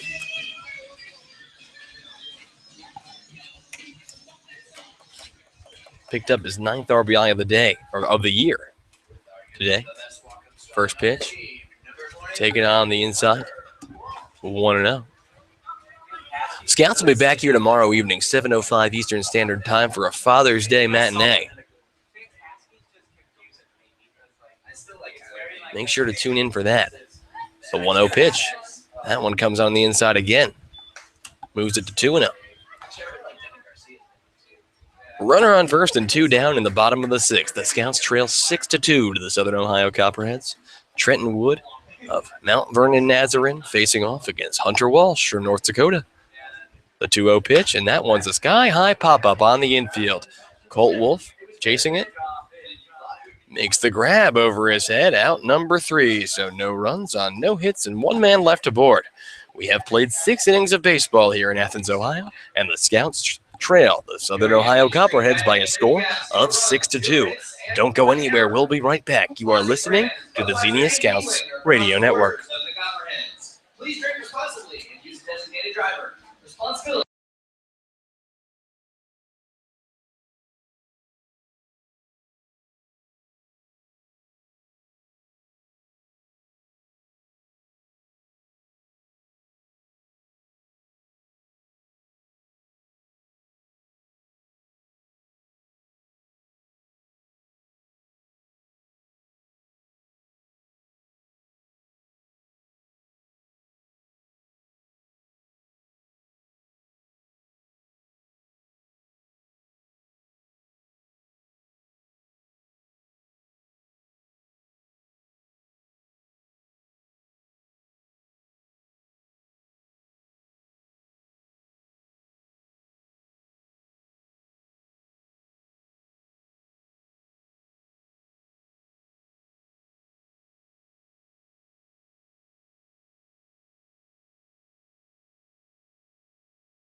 Top 7, Andrew Alix here at Bob Wren Stadium in Athens. Kerry Holloway to lead things off against Brian Quackenbush, or Chris Quackenbush, I should say. And the first pitch of Kerry is a bunt that just hung back, popped into foul territory, but no one there to get it. Nothing won the count here. Kerry on the day. He's 1 for 2, a single his first time up, and then he tried one of those bunts that just hung in the air too long. Ended up getting caught in a very athletic play by the catcher, Frankfurt. Nothing and 1 the count here. The Scouts trail 6-2 to the Southern Ohio Copperheads. The 0-1. And Holloway lays down a bunt again. That one rolls down the third base line and goes foul. So nothing and 2 now. Holloway from Andrew College. Just finished up his first year there.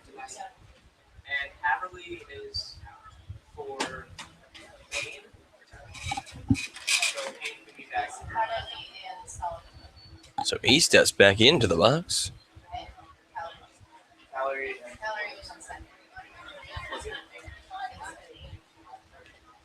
And that one low and away. 1 ball, 2 strikes the count. It'll be Carrie Holloway, then Aaron Valance and Ryan O'Hearn. At least here in the top half of the 7th.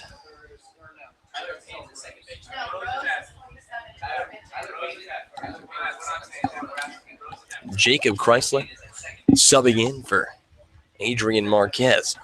Of course, and swing and a miss, strike 3 for Holloway, so that's out number 1. The first strikeout of the day issued by Quackenbush. And then with 1 down, it's going to be Aaron Valance to the plate. Car contracting. Don't strike out on your next construction project. Call the professionals at Car Contracting. Valance, on the day, he's 0 for 2. Went down looking his first time up, flew out to center his second time up.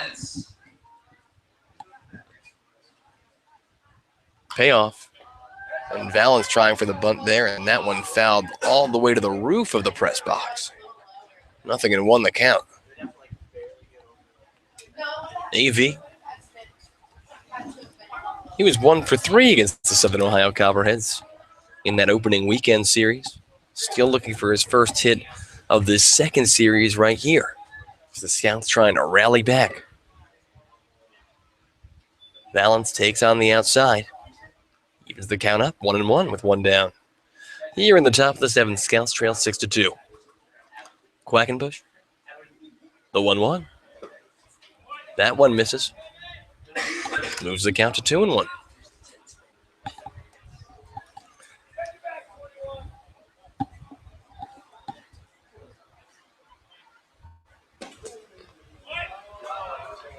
That one just low, so a good hitter's count here for Aaron Valance, 3-1.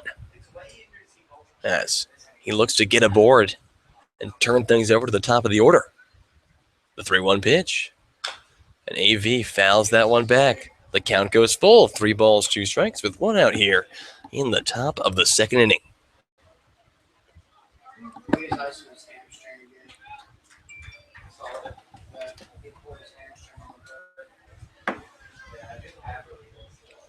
The 3-2.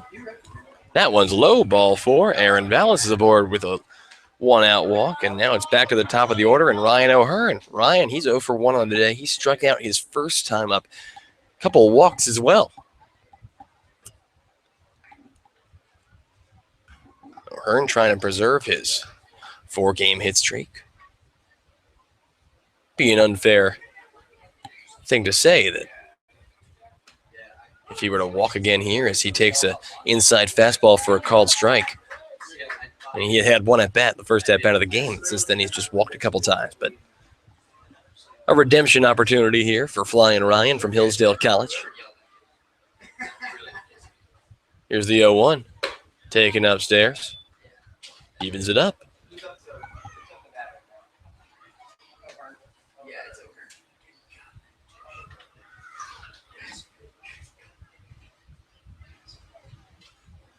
Here it is.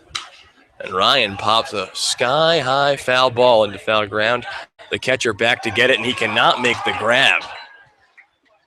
The catcher, Frankfurt, just couldn't hold on there. I guess the lights must have gotten in his eyes or something. But regardless, that foul ball moves the count to 1-2.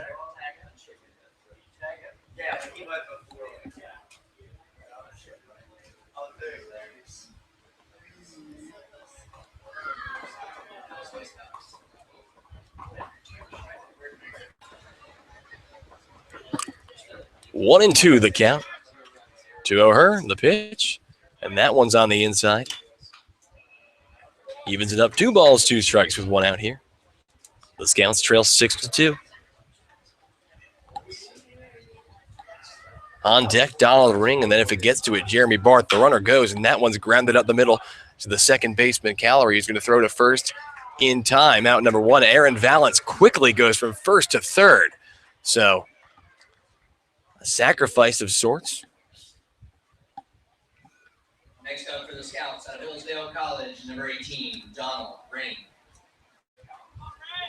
And very fast of Valance to go from first to third on that. He must have been hustling, but now it's going to be Donald Ring to the plate. Ring, he's 0 for 3. First pitch to the Donald taken on the outside.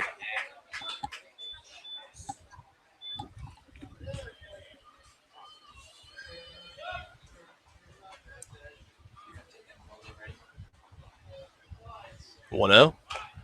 And Don Ring tries to lay down a 2-out squeeze bunt. Goes right foul back into the box. Going to even things up. 1 ball, 1 strike with 2 outs here. Aaron Valens over to third in the top of the 7th. The Scouts trail 6-2. Quackenbush. He delivers the 1-1. And swinging a miss there by Donald Ring. May have gotten a piece of it, but moves the count to 1-2. The Scouts have stranded runners 2 of the last 3 innings, not including leaving the bases loaded in the second. But Ring fouls that one down the first base side. Hard foul. Staying alive in the count is Donald Ring.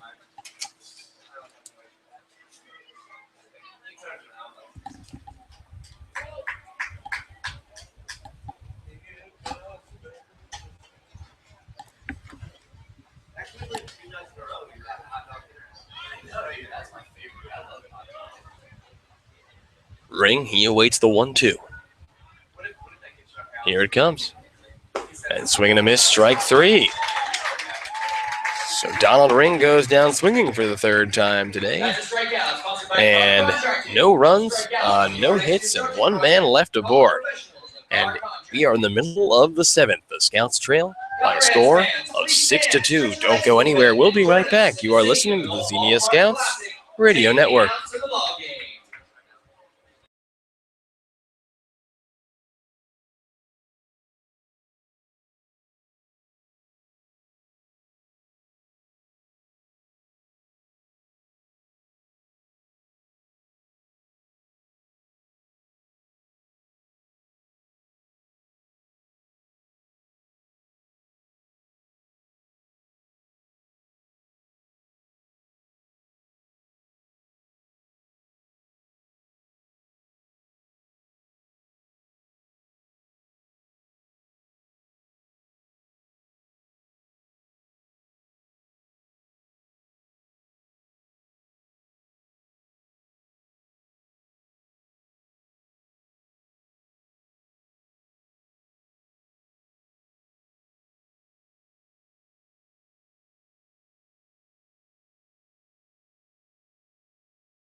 Braden Frankfurt in to lead things off for the Copperheads in the bottom half of the 2nd. Copperheads leading your Scouts by a score of 6-2. Trenton Wood out to pitch another inning of work. His first pitch in there for a called strike. 0-1. And that one's grounded a chopper to the first baseman, Colt Wolf, who takes it. Underhand toss to Trenton Wood for out number 1. Mark it down as a 3-1 in your book. And with 1 down, that's going to bring up... And with 1 down, that's going to bring up Nick Rose. Nick Rose on the day. Make some noise for our next batter, your first baseman out of Shawnee State University. He's 0 for 1. Or no, he's 1 for 3. He doubled in the bottom of the 5th. Didn't end up coming around to score. That was a runner that Trenton Wood left stranded there.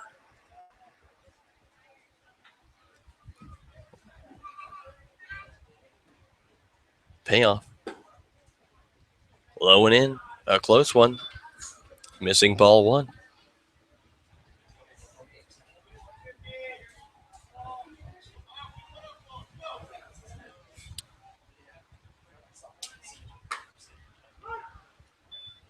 One-0 pitch from Trenton Wood finds the outside part of the plate. A called strike 1. Evens at the count. 1 ball, 1 strike with 1 out here. Woods put up a couple of zeros on the board in the first 2 innings full that he's pitched, and he gets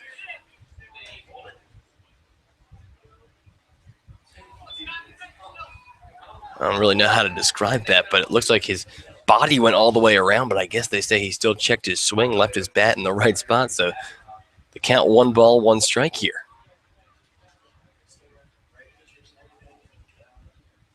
He delivers. That one finds the zone, a called strike 2. Nick Rose, a guy who has 10 strikeouts on the year, still hasn't struck out yet today, but not many people on the Copperheads have. Just 2 strikeouts as a staff for the Scouts today. 2-2 pitch, and that one plunks the Nick Rose right in the upper thigh, and he is down. So that's the 3rd hit batsman of the day for Scouts pitching. Now they put another man on first with 1 out. Next up for the Copperheads, your left fielder out of Ohio University, number 37, Connor McMahon. So Connor McMahon to the plate.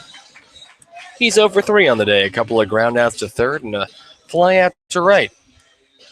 Probably doesn't help his 0.80 batting average. But, you know, in the Great Lakes League, it's pretty easy to get your batting average up in like the 3rd week of the season, so you never know. But it looks like they might actually bring in a pinch runner for Rose, or maybe that's a coach going out to talk to him. One way or another, I mean, that ball looked like it hurt and really just got away from Trenton Wood.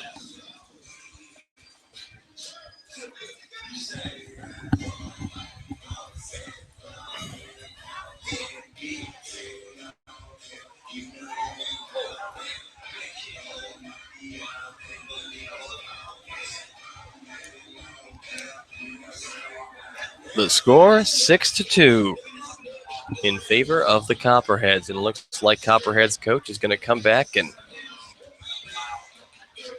go back to the dugout. And now it's a man on with 1 out. We are 2 hours and 20 minutes into this ball game, and it is the bottom of the 7th inning. A man on first and 1 down, and Trenton Wood to face off against the left fielder, Connor McMahon. McMahon, like we said, 0 for 3 on the day.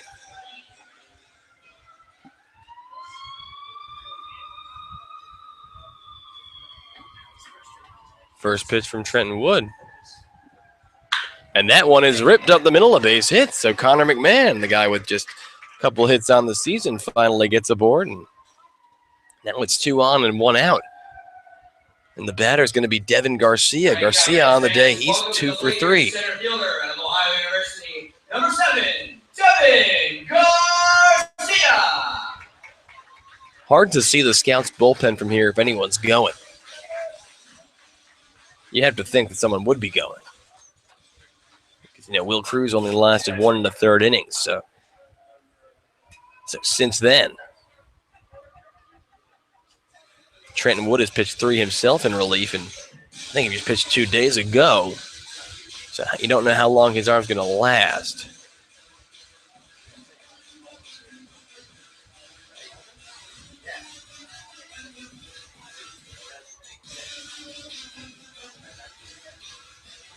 Umpire saying some things, that of which I cannot describe because I cannot hear.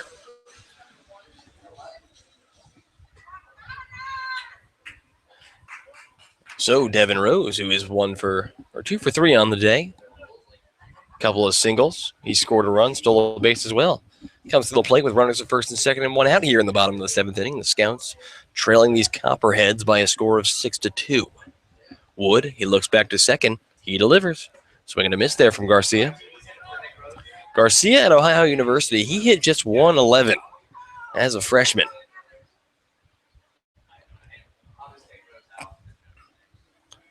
The Bobcats finished the year with a 23-29 mark, playing the Mid-American Conference. And I think the Mid-American Conference, a conference with a lot of good baseball competition. You talk about Eric Lauer from Kent State, a guy who was picked in the first round of the MLB draft. 0-1 from pitch from Wood, missing low, evens up the count, 1-1. Wood from Mount Vernon Nazarene, the man in left field, Jacob Chrysler, also from Mount Vernon Nazarene. As time is called, in what is turning out to be a very long baseball game here. Okay, thank you. 1 ball, 1 strike, 1 out. Wood. He delivers. Swing and a miss. Strike 2. Trent has yet to surrender an earned run here. The couple runs that were charged, or I think the 1 run that was allowed on Wood's watch was a run that goes earned to Will Cruz because they were inherited base runners. Here's the 1-2 pitch, and that one is lifted into left field. Going back is the left fielder Jacob Chrysler. He's at the track and makes the catch. Runners do not tag up and mark it down as an F9 in your book. The Mount Vernon, or mark it down as an F7 in your book. The Mount Vernon Nazarene guy throws the pitch. The Mount Vernon Nazarene guy makes the catch. And now 2 down and 2 on. And it's going to be the 9-hitter Colin Fantasky. Fantasky reached on an error, doubled, and went down looking today. Put your hands together for your right fielder at Mercyhurst, number 14, Colin Fantasky. When he went down looking, that's the only batter of the day that was struck out. Well, the only strikeout of the day issued by Trent Wood. Then I should say. Fantasky from Mercyhurst University steps to the plate. Rose at second. Connor McMahon at first. The pitch finds the zone. Strike 1.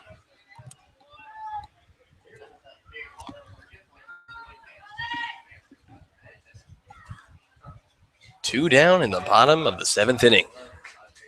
6-2 Copperheads the score.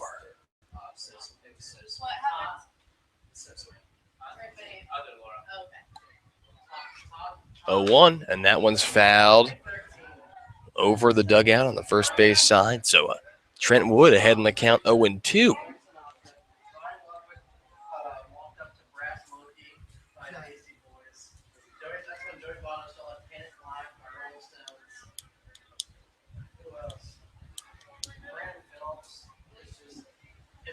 (0-2) with 2 down here. Wood. He delivers. Swing and a miss, strike 3. He got him, the second strikeout of the day for Trenton Wood, and that is out number 3. No runs on 1 hit and 2 men left aboard, and we have played 7 innings of baseball. The Scouts trail by a score of 6-2. Don't go anywhere. We'll be right back. You are listening to the Xenia Scouts Radio Network. We offer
We head into the 8th inning. New pitcher on the mound for the Southern Ohio Copperheads, Jacob Green, and he'll face off against Jeremy Barth to lead off the 8th. The Scouts trail the Copperheads by a score of 6-2.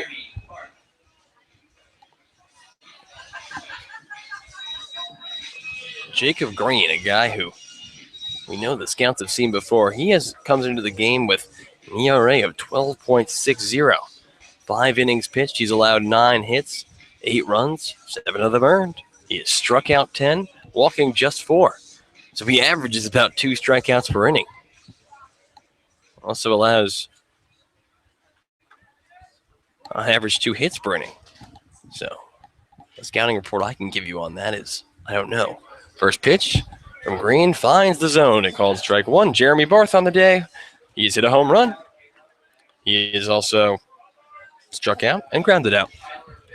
Jeremy's home run, the only runs of the day for the Xenia Scouts. The 0-1 pitch, and that one's taken on the outside. Ball 1, so evens up the count. 1 ball, 1 strike here, with nobody out in the top of the 8th. Scouts trail 6-2. Green looks to the catcher. He delivers.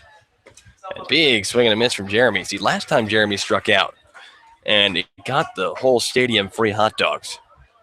And everyone was cheering hot dogs, hot dogs, hot dogs. It's got to be a very weird moment in a man's life when that happens. Here comes the 1-2 pitch. And that's upstairs. Evens it up 2-2.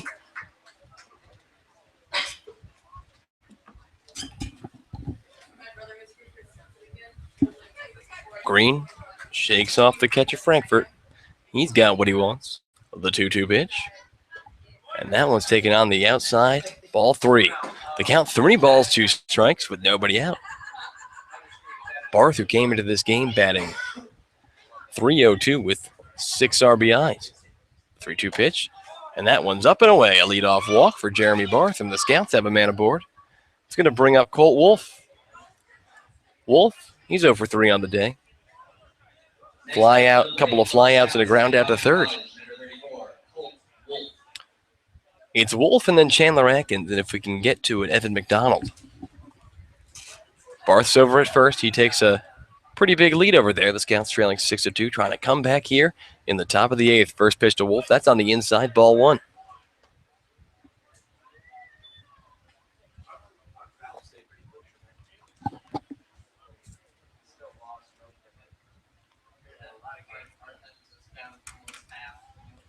.1-0. And that one's taken on the outside. Throw over to first to try to get Jeremy Barth on the big lead, but not there in time. So now Colt Wolf likely to get a pitch to hit here. The count 2-0. Colt Wolf, a guy still looking for his first home run on the year. He had 12 during his collegiate season. Pitch, and that one's upstairs.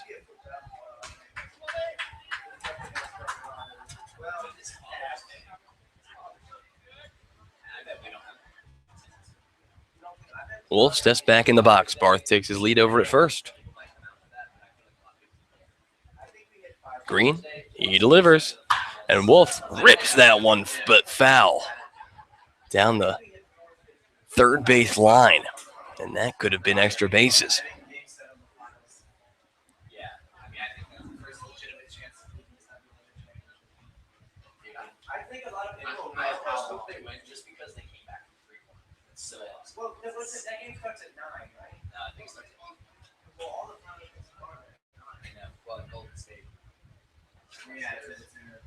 Green, he delivers. And big breaking ball up and away. The count goes full. 3 balls, 2 strikes. With nobody out here. Jeremy Barth at first. Colt Wolf at the plate. The Scouts trail by a score of 6-2. Wolf, a guy who 4 doubles on the season. Batting at a .273 mark coming into tonight's ball game.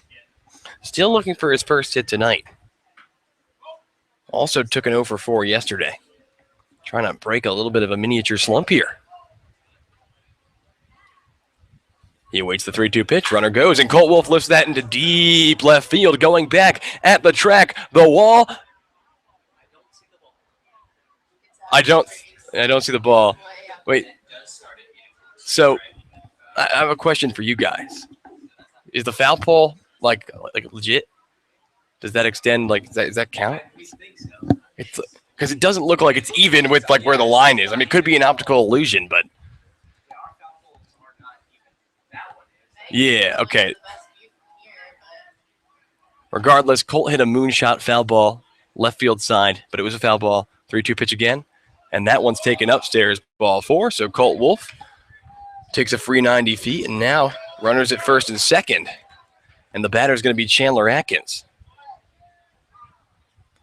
And it looks like the Southern Ohio coach is going to come out to the mound. And to tell you what I'm dealing with, you see the foul ball, the foul line on the screen. The foul pole is just looks like it's like a couple feet off to the left of it.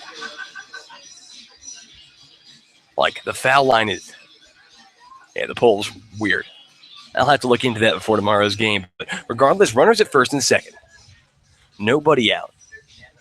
The pitcher, Green, having a word with the manager for the Southern Ohio team. Looks like you can't see their bullpen from here. But it looks like a vote of confidence for Jacob Green here. And now he's going to face off against Chandler Atkins. Atkins, he's 0 for 3. He reached on an error his last time up. Strikeout and a ground out. Chandler, the Scouts team leader in RBIs with 10 RBIs. Has 3 doubles, a triple, and a home run on the year. And the Lipscomb Bison, teammate of Lee Solomon, who Lee Solomon's been taken out of the game, looks like.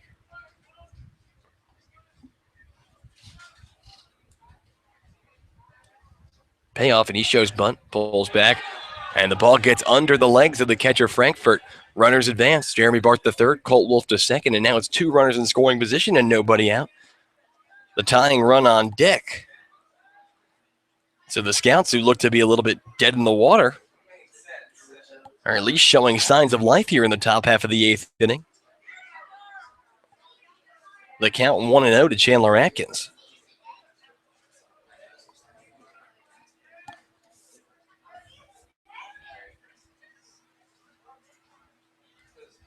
The lefty Green versus the left-handed hitting Atkins. Here's 1-0, the pitch. And that one low again. So Atkins ahead in this count, 2-0.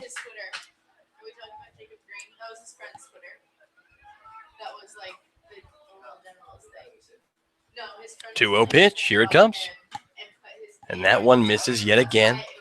3 balls. No strikes, nobody out. Jeremy Barth at third. Colt Wolf at second.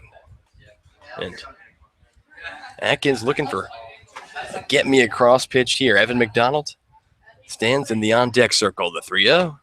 And that one finds the zone, a called strike. Moves it to 3-1.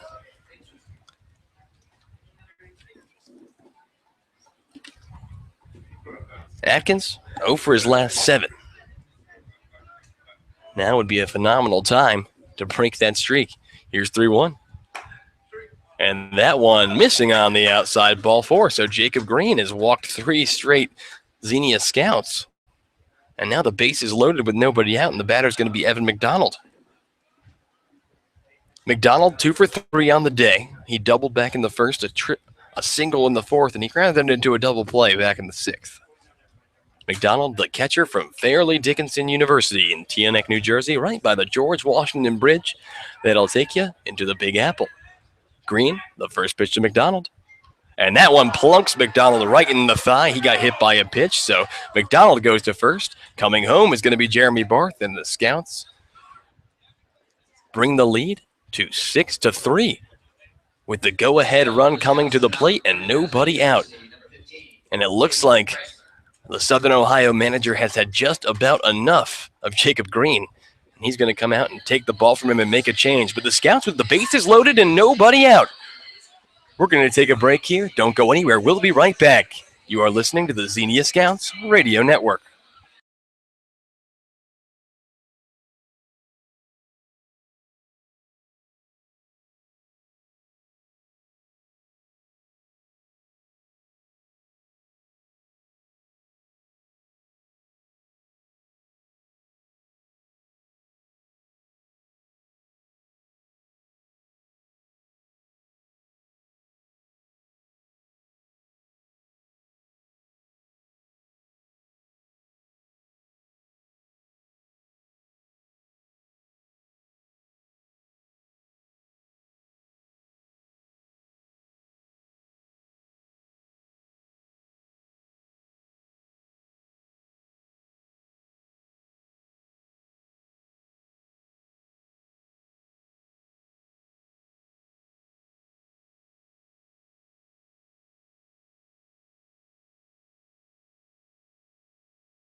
Welcome back to Bob Wren Stadium in Athens, Ohio. Top of the 8th inning. The Scouts have the bases loaded with nobody out. The batter is going to be Jacob Chrysler. Chrysler gets hit by the first pitch, and another run comes in to score. The pitcher is Riley O'Brien from Regis University that decided to hit another batter, and now 2 hit batters in a row bring home 2 Xenia Scouts. And just like that, the Scouts still with the bases loaded and nobody out, and this is a ball game.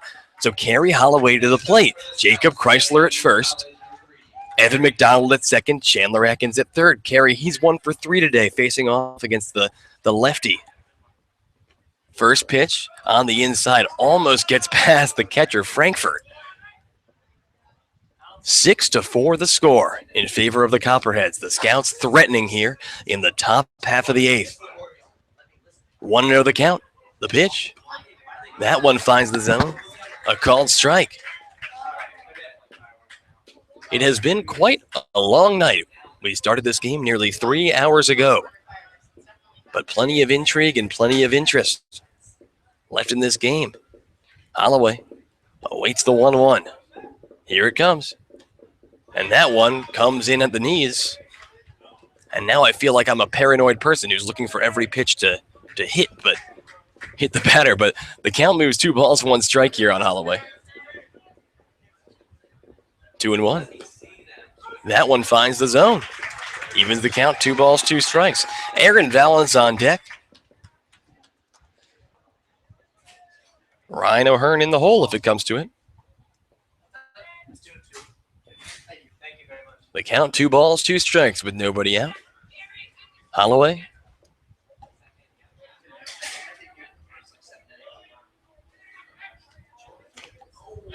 Fouls that one right back into the screen. Stays alive.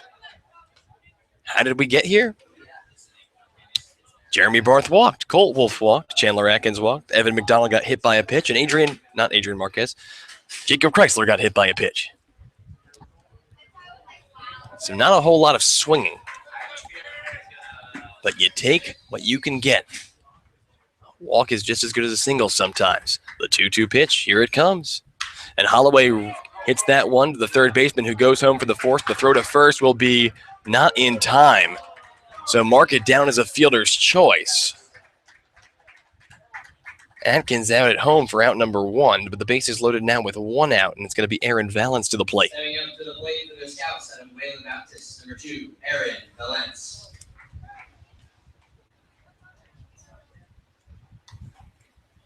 It looks like the manager for Southern Ohio to have a word with the home plate umpire. Does not think that Holloway made it to first. Thought that was going to be a 5-2-3 double play.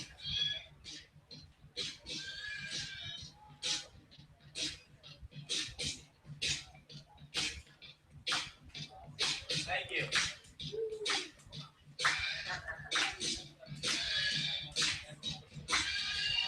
Valance, he's 1 for, or Valance, I know how to pronounce it. Valance, he's 1 for 5 career against Southern Ohio. That 1 hit came in the first series against these 2 teams, between these 2 teams. He's 0 for 2 today, a strikeout and a flyout. He also walked, made it all the way to third, but couldn't be brought home to score.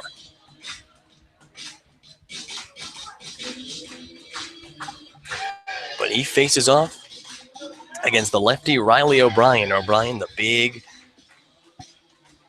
6'4" lefty from Regis University.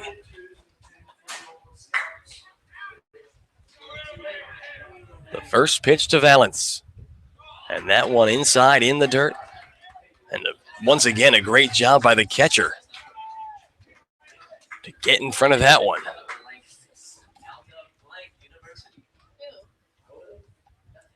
The Wayland Baptist shortstop who hit above 350 this year, in the 370s for the Wayland Pioneers, and that one hits him in the foot, and another run's going to come home to score. And 3 hit by pitches in the inning, and the Scouts have made this a 1-run ball game. Evan McDonald in, and now to the top of the order with Ryan O'Hearn. O'Hearn on the year, a .325 batting average, a triple and a home run, and he has the bases loaded with the Scouts trailing by 1 here with 1 down in the top of the 8th inning. The first pitch from the lefty. Breaking ball finds the outside part of the plate. A called strike 1. O'Hearn on the day, he's walked twice. Other than that, a strikeout and a ground out.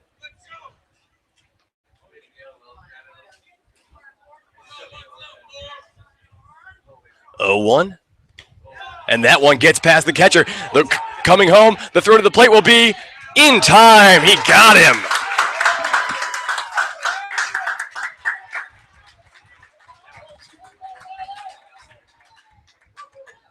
And Jacob Chrysler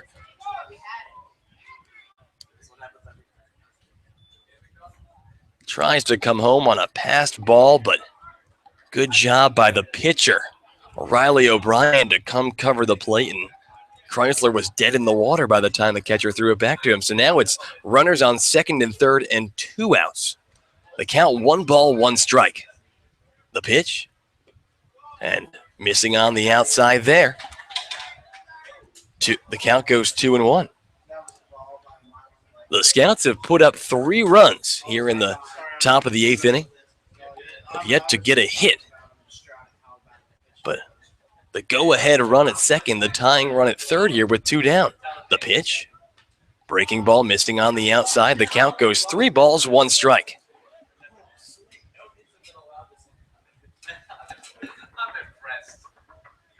Ryan O'Hearn, 4-game hit streak coming into today. He awaits the 3-1 pitch. Here it is. And that one comes on the inside. Curveball finds the zone. The count goes full. 3 balls, 2 strikes, 2 outs in the top of the 8th. The Scouts trail by a score of 6-5. Ryan O'Hearn versus Riley O'Brien. O'Brien, he delivers. And that one's on the outside, ball 4. Ryan O'Hearn takes his 3rd walk of the ball game. And now it's going to be the bases loaded for Don Ring. This is the 9th Xenia Scout to bat this inning. Don, he's 0 for 4, or 0 for 4 today. He came into the game batting at a 300 mark.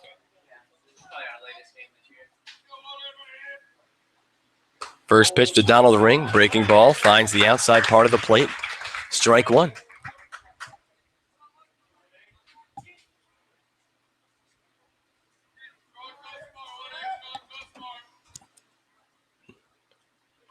A 1 pitch. And Ring gets that one, a foul tip off the top of his bat, so he's behind in this count, 0-2 here. O'Brien trying to get himself out of this inning. No balls, 2 strikes, 2 outs. The base is loaded. He delivers.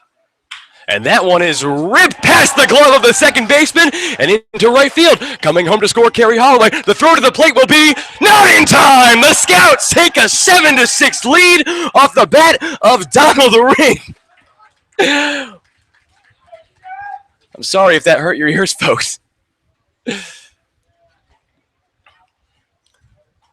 But what seemed improbable when the Scouts just seemed dead in the water. Dead in the water.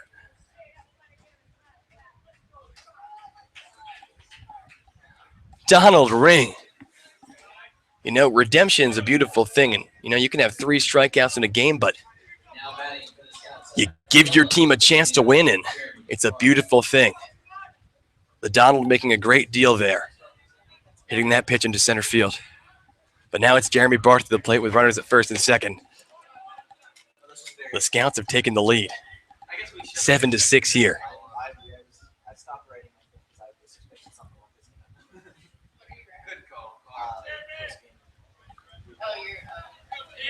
First pitch missing on the outside. Barth swings and misses there.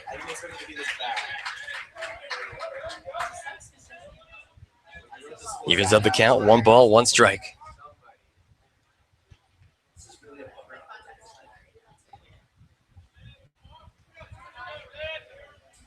Here's 1-1. Breaking ball finds the outside part of the plate. A called strike 2.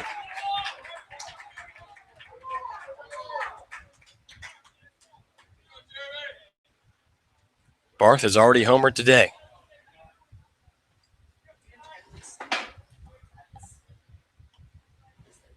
Big breaking ball misses up and in. Evens the count up, 2 balls, 2 strikes with 2 outs. Runners at first and second. The Scouts lead by a score of 7-6. Riley O'Brien.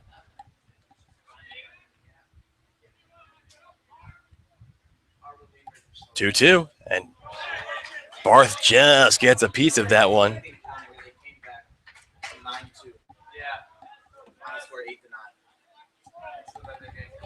How did we get here? Well, everyone from Jeremy Barth to Ryan O'Hearn, 8 batters either walked or got hit by a pitch. Runs came home. The Scouts were trailing 6-2, but a 2 RBI single from Donald Ring gave the Scouts a 7-6 lead. The pitch, and Jeremy lifts that one into right center field. Coming under it, the center fielder Garcia makes the grab for out number 3. But the Scouts with 5 runs on 1 hit and 2 men left aboard. And we are in the middle of the 8th. And the Scouts lead by a score of 7-6. Don't go anywhere, folks. And when I say don't go anywhere, this is why I say don't go anywhere, because anything can happen. You got to believe. Have faith in something. We'll be right back. You are listening to the Xenia Scouts Radio Network.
We head into the bottom of the 8th inning. The Scouts lead by a score of 7-6. Matthew Wade into pitch. And the batter is going to be Tyler Payne. Number 2, Tyler Payne. Tyler Payne in for Evan Haberly, who was taken out. Lee Solomon also taken out, so some substitutions. First pitch from Matthew Wade, the new pitcher, in there for a called strike. Matthew Wade, the closer from Southeast Missouri State University. And he delivers a first pitch strike, the 0-1. And that one taken just upstairs. Evens the count up. 1 ball, 1 strike with nobody out here in the bottom of the 8th inning. It's going to be the top of the order for the Copperheads, and seem to have a thriller here. Wade, the 1-1, finds the zone, a called strike 2. Matthew Wade has probably been the statistically most impressive pitcher on the Scouts so far this season. He delivers the 0-2 and swing and a miss, strike 3. The first strikeout of the day for Matthew Wade. And 1 up, 1 down. That's going to bring to the plate. Copperheads fans, make some noise for your shortstop out of Milledgeville University. Number 1, Ted Williams. It's going to bring up Ted Williams. Ted Williams, a guy who's having a real great season for these Copperheads. He's batting .444. That's 12 for 27. He's scored 7 runs, 3 RBIs. He's also stolen 4 bases. First pitch to Williams is fouled. 0-1 the count.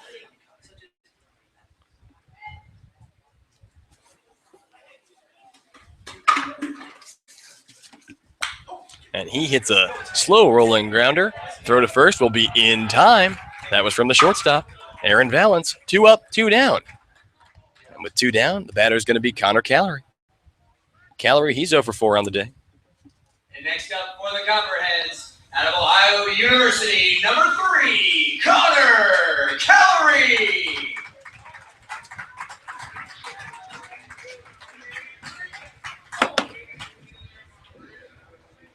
Callery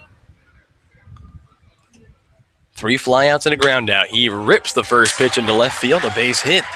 So the Copperheads with a man aboard and 2 down, and it's going to be their big cleanup hitter, Hunter Walsh, who, quite frankly, can tie this game up with 1 swing of the bat. Next up for the Copperheads, your designated hitter out of the University of North Dakota, number 23, Hunter Walsh.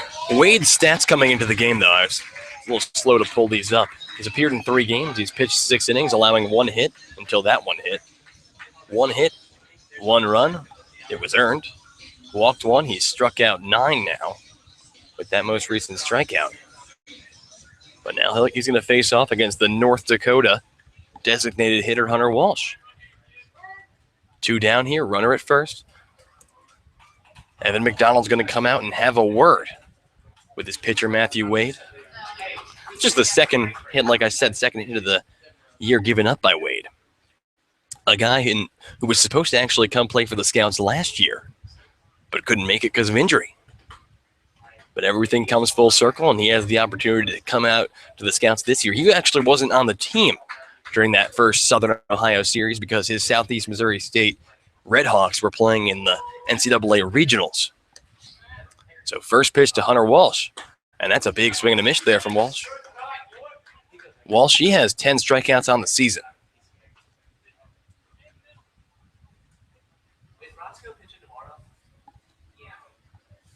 So 0-1 the count. Calorie takes his lead over at first. 0-1 taken on the inside. Evens it up 1 ball, 1 strike with 2 outs here in the bottom of the 8th. 7-6, the Scouts lead.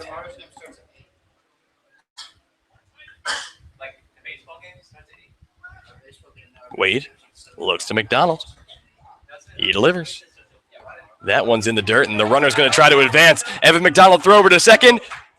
He got him! Out number 3, and Hunter Walsh, the big North Dakota designated hitter, never has the chance to even take a hack.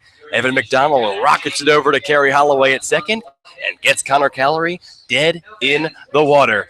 No runs on 1 hit and nobody left aboard. We have played 8 innings, and the Scouts lead by a score of 7-6. Don't go anywhere. We'll be right back. You are listening to the Xenia Scouts Radio Network.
We head into the 9th inning.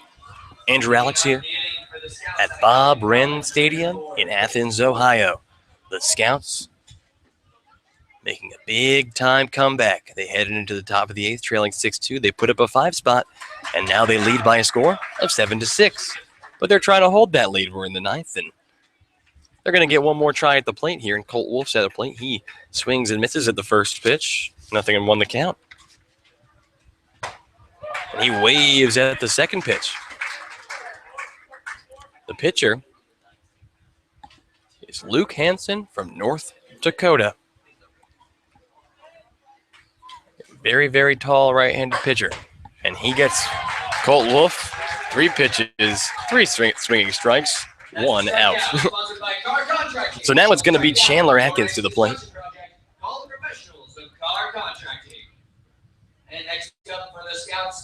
let's go. Number 21, Chandler Atkins. Atkins, 0 for 3 on the day. He reached on an error in the 6th, and he walked in the 8th. The big pitcher, Hansen, having a word with his catcher. As the Copperheads trying to prevent the Scouts from extending this lead. First pitch to Atkins, that's low and in. Ball 1, 1-0 the count here with 1 down. In the top of the 9th, 7-6 Scouts is your score. The pitch, and that one's fouled back. It's going to even it up. 1 ball, 1 strike. The numbers on Hansen for the year. He has pitched 8 1/3, allowed 11 hits, 10 runs, 8 of them earned. Struck out 2. His record's 0-1.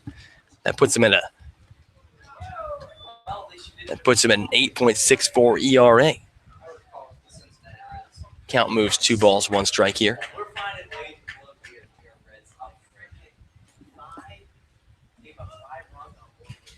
The 2-1 pitch, and Atkins, a slow rolling grounder to the second baseman. Throws over to first in time. Out number 2, so 2 up, 2 down, and that's going to bring Evan McDonald to the plate.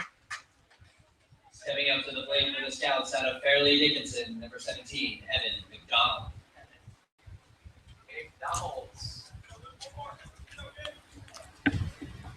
Mac on the day. 2 for 3, a double, a single. He also got hit by a pitch, came around to score. First pitch to McDonald, comes on the inside, ball 1.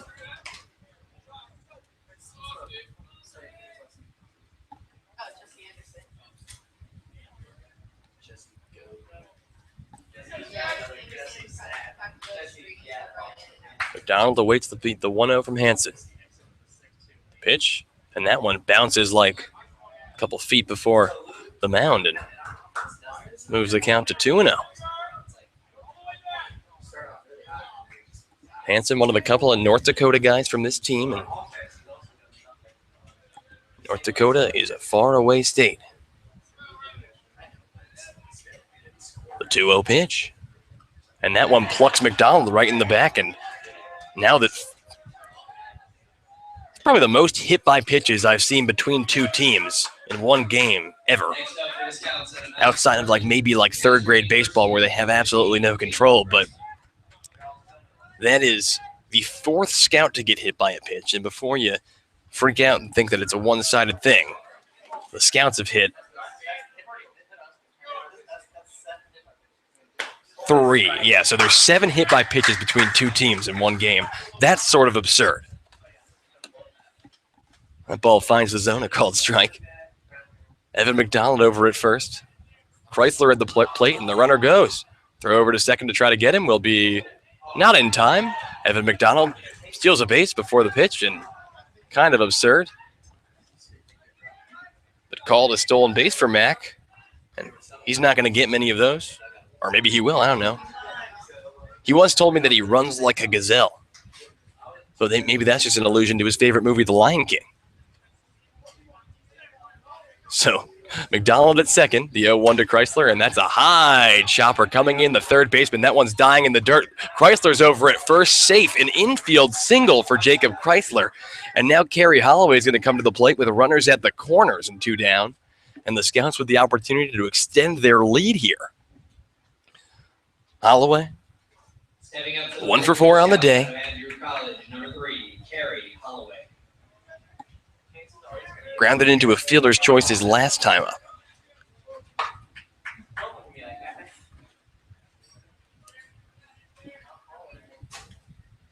First pitch to Holloway.